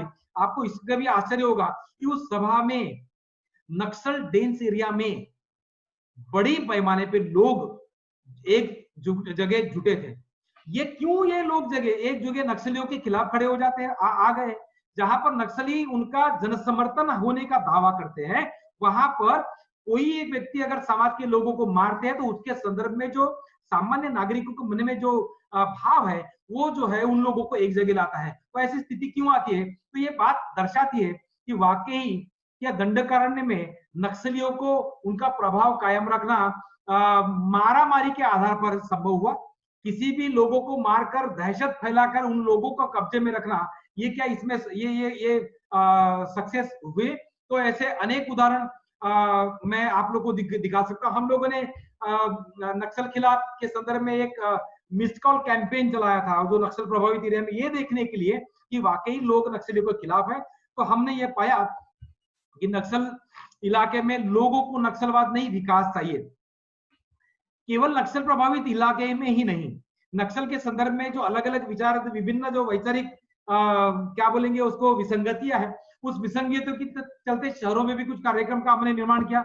और बड़े पैमाने पे हम लोगों ने शहरों में इसको रखने की कोशिश की और शहरों में उन विचारों को समझने की कोशिश की। काफी लोगों का समर्थन हमें मिला। टीवी और चैनलों पे अनेक ऐसे कार्यक्रम आजकल होते हैं, तो वहां पर एक विशिष्ट विचार हम लोग रखते हैं जो निष्पक्ष है, जो राजनीतिक पक्षों से परे है, दूर है, लोग सामान्य लोगों के हित में सोचने वाला विचार है। इसलिए टीवी चैनलों पर भी इस बात को रखने को हम लोगों का चांस मिला और हम लोग वहां पर भी चलते रहे। तो ऐसे कुछ अनेक जो प्रोग्राम है शहरों में और गांव में लगाने की कोशिश हम हमेशा से करते रहे हैं, इसलिए कि नक्सलवाद को केवल ग्रामीण स्तर में खत्म करना संभव नहीं है।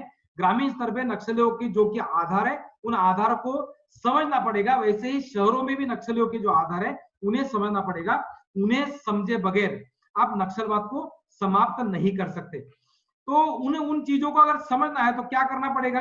तो ये जो प्रस्तुत कार्यक्रम जो है, वो प्रस्तुत कार्यक्रम नक्सलियों की ग्रामीण व्यवस्था को समझना, नक्सलियों की शहरी व्यवस्था को समझना, और उन व्यवस्थाओं को समझने के बाद उसके आधार पर क्या नक्सलवाद वाकई रोका जा सकता है उसको समझना, ये इस जो कार्यक्रम है उसका एक उद्देश्य रहा है।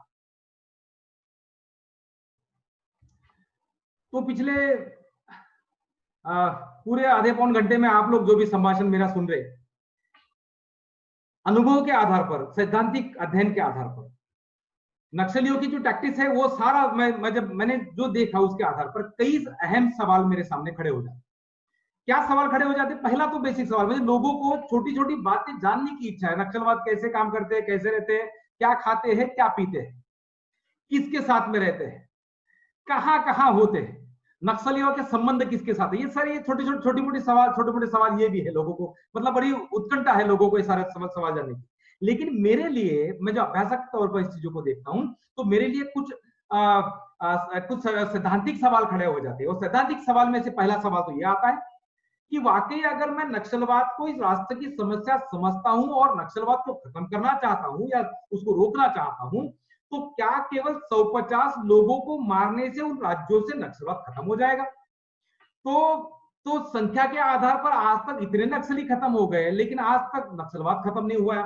तो आने वाले समय में 50 साल में और उससे डबल से ज्यादा लोग मारने से नक्सलवाद खत्म हो जाएगा।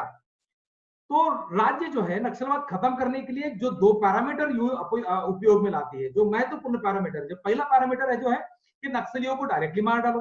दूसरा सवाल जो है वो कि जिस भाग में नक्सलवाद पनप रहे हैं या नक्सलवादी गतिविधियां दिखती है, वहां पर विकास की धारा बहनी चाहिए।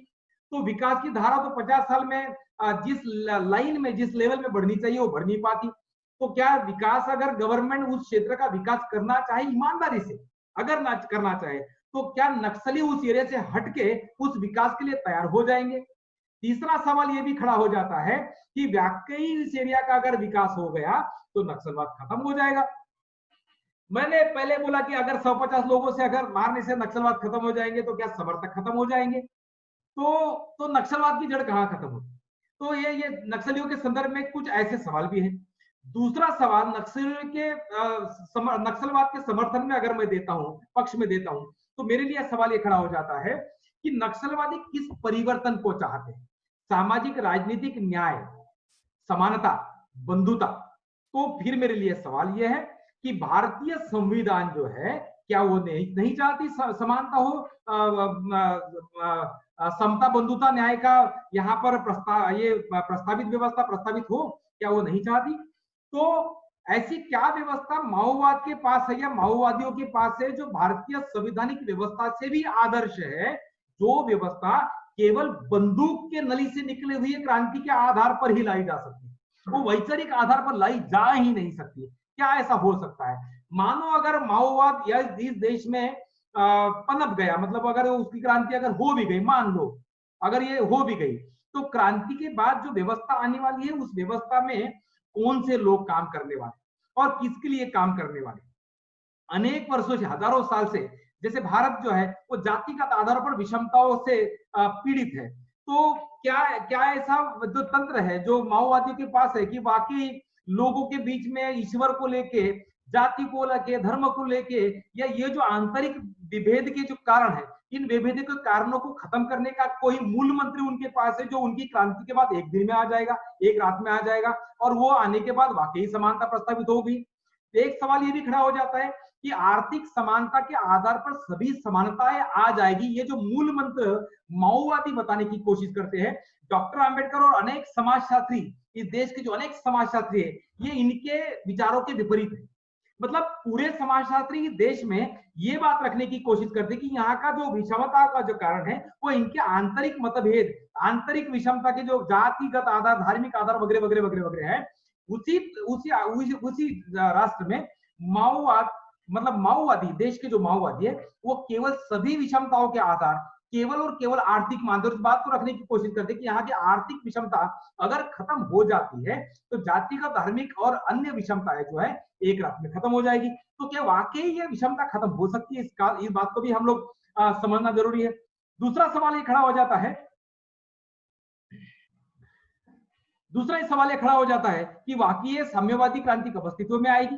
तो साम्यवादी क्रांति चीन में जिस तरह से 20 या 25 साल के अंदर हो गई, जैसे सक्सेस हो गई, अगर आप रशिया का एग्जांपल लेते हैं तो 15 से 20 साल के दरमियान वहां पर भी वो जो है वो क्रांति संभव हो गई। तो भारत में 50 साल तो उनके पूरे हो गए, अभी तक इनके क्रांति का कोई आसार दिख नहीं रहा है। तो क्रांति के जो मूलभूत आधार वहां पर थे, मतलब क्रांति होने के लिए जो मूलभूत आधार वहां पर लगते हैं, क्या वे मूलभूत आधार भारत में पाए जाते हैं? जैसे मैं जानता हूँ कि अभ्यासक के तौर पर राज्य शास्त्र का शिक्षक हूँ, विद्यार्थी भी हूँ, तो मैं जानता हूँ कि रशिया में, चाइना में जब ये क्रांति हुई, वहां पर कोई संवैधानिक व्यवस्था नहीं थी, लेकिन भारतीय में एक मजबूत संवैधानिक व्यवस्था, लोकतंत्र है, जो चाइना में लोकतंत्र नहीं था। रशिया का भी एग्जाम्पल लेते थे, वहां पर भी वो परिस्थिति वैसे ही थी कि वहां पर क्रांति होना, शायद वो उस वक्त दूसरी की वसाहतवाद का समय था, जब वहां पर क्रांतियां हुई तब वसाहतवाद का समय था। हम द्वितीय महायुद्ध के बाद जिस व्यवस्था में हम जी रहे हैं, वहां पर वसाहतवाद जो स्वरूप बदल चुका है, अगर वो आप बोलते हैं कि वसाहतवाद है तो वसाहतवाद का स्वरूप बदल चुका है। ऐसे परिस्थिति में क्या क्रांति इस प्रकार संभव है, जिस प्रकार की क्रांति रशिया चाइना में हुई, वो तो क्रांति हमारे देश में भी हुई। हमारा स्वतंत्रता, हम लोग जो स्वतंत्र हुए, उस प्रकार स्वतंत्रता की जो क्रांति हमारी क्रांति थी, उनमें और चीन और रशिया की क्रांति में मूलभूत परिवर्तन अगर देखोगे तो बहुत ज्यादा बदलाव आपको नहीं देखने को मिलेगा, कि वो समय ही वैसा था, क्योंकि बहुत सारे देश जो है वो पारतंत्र में थे, तो वहां पर क्रांति, वहां का मूल मंत्र हो गया था, तो वहां क्रांति। लेकिन अभी फिर देश में क्या इन सारी परिस्थितियों में क्रांति हो सकती है? दूसरा सवाल खड़ा हो जाता है कि वाकई अगर क्रांति होनी है तो कितने साल में होगी? तो एक जो नक्सल का बहुत बड़ा विद्वान व्यक्ति है, जिससे मेरी एक बार लंबी चर्चा हुई, तो बोला कि अगले 150 साल के बाद भी क्रांति हो सकती है। तो 150 साल के बाद अगर क्रांति होगी तो 150 साल तक आप कितने लोगों को मारोगे, और उन लोग जो मारे जाएंगे उन लोगों को क्या न्याय मिलेगा? तो ये क्रांति उन लोगों के किस हित में रहेगी? ये सवाल खड़ा हो जाता है। 150 साल के बाद इसी क्रांति के इसी पैरामीटर पे आप चलते रहोगे तो 150 साल के बाद आने वाली परिस्थिति क्या वाकई इस क्रांति के लिए काबिल होगी? क्या व्यवस्था में परिवर्तन नहीं होगा? तो परिवर्तन में इस क्रांति को कोई मौलिक आधार बच जाएगा?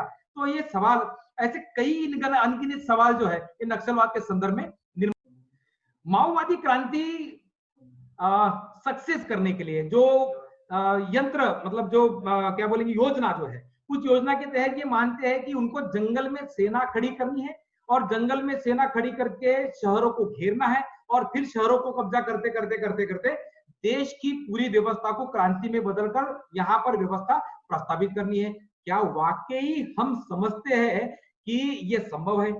दूसरा जो है, जो कार्ल मार्क्स के विचारों में आता है साम्यवादी व्यवस्था के संदर्भ में, कि साम्यवाद जो मार्क्स बोलता है, कार्ल मार्क्स, जो ये एक शताब्दी के पहले कार्ल मार्क्स ने साम्यवाद के संदर्भ में संकल्प बना रखी है। वो कहते हैं कि किसी एक राज्य में हुकुमशाही प्रस्तावित होगी, उस हुकुमशाही के बाद उसके जो सटे हुए जो राज्य है वहां पर हुकुमशाही बढ़ते जाएगी, और वो उसके बाद में पूरे दुनिया में, केवल एक राज्य में नहीं, क्रांति केवल एक राज्य में अगर संभव हो भी गई, सक्सेस हो भी गई, तो भी मार्क्सवाद का साम्यवाद अस्तित्व में नहीं आता। सैद्धांतिक आधार पर यह तब अस्तित्व में आता है जब पूरी दुनिया साम्यवादी होगी। तो फिर एक राज्य में ये क्रांति यशस्वी होने के बाद ये दूसरे राज्य में, फिर तीसरे राज्य में, पूरी दुनिया में साम्यवादी व्यवस्था का फैलाव करेंगे। क्या मार्क्सवादी के आधार पर माओवादी अगर ये बात को चिपके हुए है, तो क्या इस बात को प्रैक्टिकल आज के तारीख में माना जा सकता है? ये भी सवाल खड़ा हो जाता है। तो माओ से तुमने बहुत सक्सेसफुल क्रांति चीन में की, और 30 साल सत्ता में रहे, तो 30 साल सत्ता में रहने के बाद क्या चीन के सामाजिक, राजनीतिक, आर्थिक परिवर्तन हो गया? क्या उस देश में आज वो समस्याएं नहीं है जो समस्याएं देश में है, अपने देश में है? तो अन्य देशों में जो समस्या है क्या वो चीन में नहीं है? क्या बेरोजगारी चीन में नहीं है, और अन्य समस्याएं नहीं है, तो क्या खत्म हो गई? दूसरा, कि जिस इलाके में ये इतने सालों से भारत में रहे, दंडकारण्य जो बोलते हैं कि दंडकारण्य मतलब वहां पर उनकी सरकार आज के तारीख में है, ऐसे मानते हैं, मतलब वास्तव है कि वो उनके बगैर वहां पर वाकई पत्ता नहीं हिलता, स्थिति है। तो उनका पत्ता नहीं हिलता, उनके कहे बगैर पत्ता नहीं हिलता उस एरिया में 50 साल होने के बाद, क्या वहां पर वहां की जो जनता है जो इनके विचारों से प्रभावित है, अगर मान भी ले, तो क्या उनके सांस्कृतिक, सामाजिक व्यवस्था में परिवर्तन आ चुका नक्सलवाद के आधार पर? तो क्या वे विकास की दिशा में अग्रसर हो चुके हैं? अगर वो प्रभावित इलाके में बहुत सालों से काम कर रहे हैं, अगर वो ग्रामीण इलाकों में आदिवासी और बाकी जनता के लिए, दलित आदिवासियों के लिए काम करते हैं, तो दलित आदिवासियों की वो मार रहे हैं, क्या दलित आदिवासियों से हित में है? तो क्या उनको मारने से क्रांति होगी? एक सवाल यहाँ पर खड़ा ये होता है कि अगर आप एक किसी परिवार के किसी व्यक्ति को मार डालते हैं और ये अपेक्षा करते हैं कि वो परिवार के वो जो लोग हैं, वो संबंधी जो उसी, अब अगर कोई एक व्यक्ति मारा जाएगा तो उसका रिश्तेदार तो वही होगा आसपास, तो वाकई किसी व्यक्ति के परिवार का व्यक्ति मारा गया, घर के परिवार का व्यक्ति मारा गया, उसका परिवार वाकई माओवादी को साथ देगा, माओवादी क्रांति को साथ देगा? दूसरा सवाल ये खड़ा हो जाता है कि जिन लोगों को बरगलाकर या नक्सलवादियों में शामिल कर चुके, मतलब कई नक्सलवादियों को मैं मिला हूं आफ्टर सरेंडर, बिफोर सरेंडर, तो इन लोगों से जो भी चर्चाएं मेरी हुई, इन चर्चाओं के बाद एक बात तो मेरे सामने आ जाती है कि करीब डीवीसी मेंबर, आप आने वाले समय में ये इसके ऊपर विस्तार से चर्चा होने वाली है, करीब डीवीसी मेंबर तक के नीचे वाले जितने भी मेंबर्स होते हैं, ये सारे के सारे लोग इन क्रांतियों के बारे में ये कुछ नहीं जानते। उनको पता ही नहीं कि चल क्या रहा है, ना उनको बताया जाता, ना उनको समझाया जाता, उनको समझने की जरूरत भी महसूस नहीं होती। अगर उनको मार्क्सवाद पूछोगे, वो एक शब्द नहीं बोल पाएंगे। डीवीसी मेंबर तक का आदमी एक भी एक शब्द नहीं बोल पाएगा। तो जो लोग माओवादियों के साथ गए हैं, तो वाकई इन लोगों को ये क्रांति समझ में आई तो क्रांति के लिए गए हैं या दूसरे कारण के लिए गए हैं। अगर ये क्रांति समझ में आती है इसलिए गए हैं, तो इन लोगों को इतना बड़ा जन समर्थन, सामाजिक समर्थन अगर प्राप्त है, तो इन लोगों को बच्चों को अगवा करने की जरूरत क्यों पड़ती है? जैसे लाहिरी का केस हम लोगों ने उठाया था और ब्रिटेन लंदन प्रेस तक वो पहुंच गया था। उसके बाद में 2 लड़कियों को इनको छोड़ना पड़ा। जो लड़कियां 12-13 साल की, इन लोगों को क्यों उठाना पड़ता है? एक सवाल खड़ा हो जाता है कि वाकई माओवादियों के वैचारिक साधन में बहुत ताकत है, तो क्यों वहां की जो युवा पीढ़ी है वो शहरों में आके बसने को मजबूर हो गए? क्यों नहीं गांव जाना चाहते? ऐसे अनेक लोग हैं, अनेक तरुण है, अनेक बच्चे हैं जो अभी गांव जाना ही नहीं चाहते। अगर अगर साल में कोई विशिष्ट समय होता है, विशिष्ट समय में तो गांव में बिल्कुल रुकते नहीं, वो कमाई के नाम पर या किसी रिश्तेदारों के नाम पर कहीं से भाग जाते हैं। गांव में जब कभी मीटिंग होती है, मीटिंग में आते नहीं, गांव का लोग बोलते हैं कि आज नक्सलवादियों का मीटिंग है, आज मत रुकिए। सारे लोग जो भाग जाते हैं, और वहां बचते कौन है? जो जिनको ये या तो ये लेके जा नहीं सकते या कुछ। अगर अगर माओवाद की विचारधारा में इतना ही पावर है, तो क्यों ये लोग ये आत्मसमर्पण भी करते हैं?